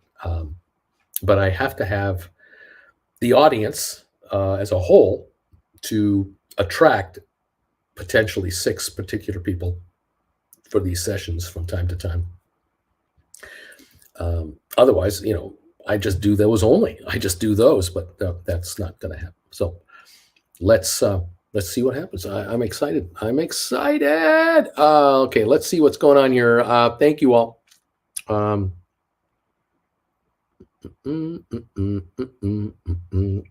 you think that SoFi is going to go above 10 by 623? I'd like it to be above 10 now. I have no idea. Thank you, everybody. Let's see. Uncle Bruce, I was asking your take on SoFi. Will it be above 10 by June? Once they report reduced 3 cents lost or break even post 1 cent below should turn around. Yeah, I mean, Uncle Bruce, you are a great entrepreneur, managing your time effectively. I like it. Thank you, my friend. I am convinced deep down inside from all the years of experience, once SoFi begins to show profitability, this is a big deal for all SPACs, not just SoFi, all SPACs. Any SPAC that's done the reverse takeover, which means every one of the 8 we follow, they've all done reverse takeover. They now get looked at in a different light because once SoFi makes money, no analyst on Wall Street can say, oh, the SPACs never make money. They're garbage. No. SoFi was a SPAC and it's making money and they're growing their earnings every quarter and their business and everything else. This is the beginning of the move, of the shift. This is where a new level of analytics comes in place. I think a bunch of analysts will go out there and go, well, let's find out which would be the next 10 former SPACs that are going to turn a profit in the 2023, 2024 timeframe. Which are the companies that are now going to start turning the corner? And it changes the talk now from garbage issues, stupid money, nothing but speculators, SECs all over them, blah, blah, blah, blah, blah, to the, okay, there are 2 kinds of SPACs, those who have done a deal and are making money, and those who haven't done a deal and will never do a deal and will disappear from the face of the earth, like Pershing Square, and some of the others. But for SoFi, if they turn a corner and make money, this changes the discussion of SPACs. Now it's a question of, well, when will others come on board? Not everyone will be successful. That's impossible from an economic point of view. Not all, but more and more SPACs are going to start to report earnings. They're going to start. We make money now. We swallowed this public company 2 years ago, and we digested it, and we went through all the gyrations, and we got all the crap from the SEC, and we've done this, and we've done this, and our cash flow is growing, and our clients are growing, and our memberships are growing. We're building our business, and guess what? We make money now. That's what I'm waiting for. And of course, there are 8 SPACs I follow, one of which is SoFi. So who's the second one going to be? Is it going to be Matterport? Is it going to be SmartRent? What about Spire? Which one? Well, we'll see. We're here. We're here. Not going anywhere. Deuce Caboose, man alive. SoFi doesn't participate up in days, but does in down days. It's so frustrating. Who cares? 6 on 1 daily or weekly. It would be kind of cool to have a couple of folks with common holdings to learn from. Well, like I say, if there's enough of a demand for it, then I would love to do several a week. But if it's an occasion, there's a group of you would like to do this once in a while, then maybe one a week. But I mean, if I had, if there were 60 of you who wanted to do 6 on 1s, then I would do one every day, Monday to Friday, which means some of you might be here every second week. Every third week, you'll do one with us. Some of you might be here daily. There might be 2 or 3 here every day. The rest are add-ons. I don't know. I don't know how this is going to work out. I can't honestly say. There may be weeks where, people are interested in Tuesday and Wednesday, but nobody wants to be here for Friday. It all varies. So I'm not sure yet. That's why I'm asking. I want to get a read from you guys on what are your thoughts on this. By the way, the Dow's only up 204 now. We are backing up again. We've got GameStop down 38 cents now to 22.30, giving up ground, no question about this. 22.29, ATIP at 33.2, Tesla at 162.16, down 5.66 on Tesla. I've been looking for it to go to the 150, 140 range. We're heading here. We're coming down here. SoFi 448 up 3.5 cents only at the moment. Apple is up 255. HPQ up 23. Amazon is up 225. All these stocks are backing off. HD up 6.95. Cisco up 67 cents. Netflix 12.92 higher. Pfizer up 138. IBM up 282 to 152.04. Microsoft up 6.19. Vanik up $5. Adobe up 7 instead of 15. Goldman up 7 instead of 12. Google up 4.29. Boeing up 65 cents, but only 65. Moderna is up 36.91 to 202 at the moment. Meta 120.39 up 5.68. But it's backing off. Meta got up to 123, now 120, so it's given up ground too. ME down 2.5. Rocket Lab is up 7. Matterport is up 13 cents. SmartRent up 2 cents. Spire up 5 cents. Cyxtera up 23 to 207. Royal Caribbean is negative 71, 56.30. Carvana is up 29. Robinhood up 7 cents. BlackBerry up 14 cents. Target up $2. JP Morgan up 3 cents. Costco up 65 cents. That's all. Costco was up to $4.98 this morning, almost at $4.98. That's $10 higher, and now it's up 80 cents. Costco has given it all back. Walmart down 38 cents. Disney's up 1 penny, giving up all the gains. NVIDIA up 5.49. This is a dead cat bounce, really reflecting here. We're up 190 on the Dow. We are backing off right now. And so rollovers were the name of the game here. Bobby, Rocket Lab is the next one, my guess, for profitability. Bobby, Nick is saying a Neutron rocket is an instant game changer for Rocket Lab. Instant. There we are. 198 gain on the Dow. Other index is 49-point gain on S&P. That's backing off, and Nasdaq is ahead by 209, but only 1.8%.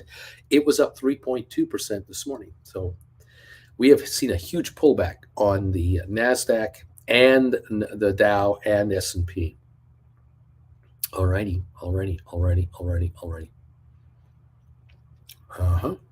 Okay. Lots to follow here. I'm watching tons of stuff here. Just tons. GameStop now. There we go. Is 22.40, down 27 cents today. 22.37, actually, a little lower again on GameStop. After hitting a high of 23.79, we're at 22.37. So $1.40 give back on GameStop to be down 30 cents on the session. All righty. This is typical of a lot of stocks right now. It's quite typical here. Okay. Oil up 174 a barrel. 74.91. All right. All righty. Interesting stuff. Look, guys, thank you so much for hanging around with me today. 208 thumbs ups. You guys are amazing. Thank you for these thumbs ups today. I'm going to get a break in right now, and I will join you this afternoon at 3 o'clock Eastern for the last hour of the day. Thank you for responding to my idea of a 6-for-1. I have more to think about right now. I appreciate it. Here we go. Spire cash burn rate dropped by more than 50% since same time last year. Revenue also went up 50%. Beach Boy, Uncle Bruce, pursuant our latest one-on-one, should look into also getting into some more Matterport, SmartRent, Rocket Lab, CY, whatever, maybe more SoFi.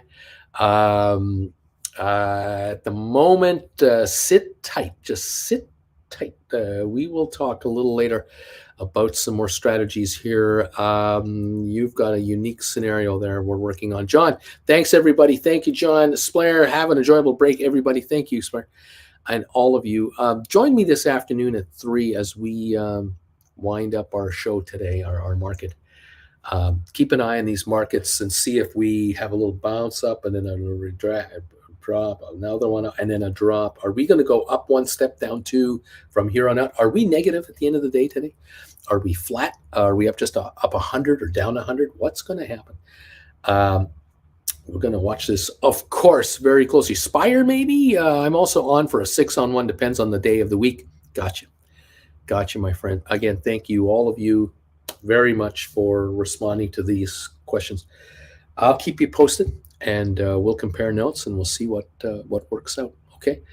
Thank you, everybody. Have a good one for now. I'll see you this afternoon. Later, everybody, says Flint Creek, and thanks for the thumbs ups, guys. 208 are now in the house. If you're watching the rerun, hit those thumbs ups. Thank you, Uncle B. You got it, buddy. Right on. Always. All right, guys. Thank you, Nick. Advice during market running is the best bang for our buck. There you go. There. I figured that. I believe all your orders are out. Well, way to go, Flint Creek. Way to go. All right, guys. We'll talk to you soon. Take care.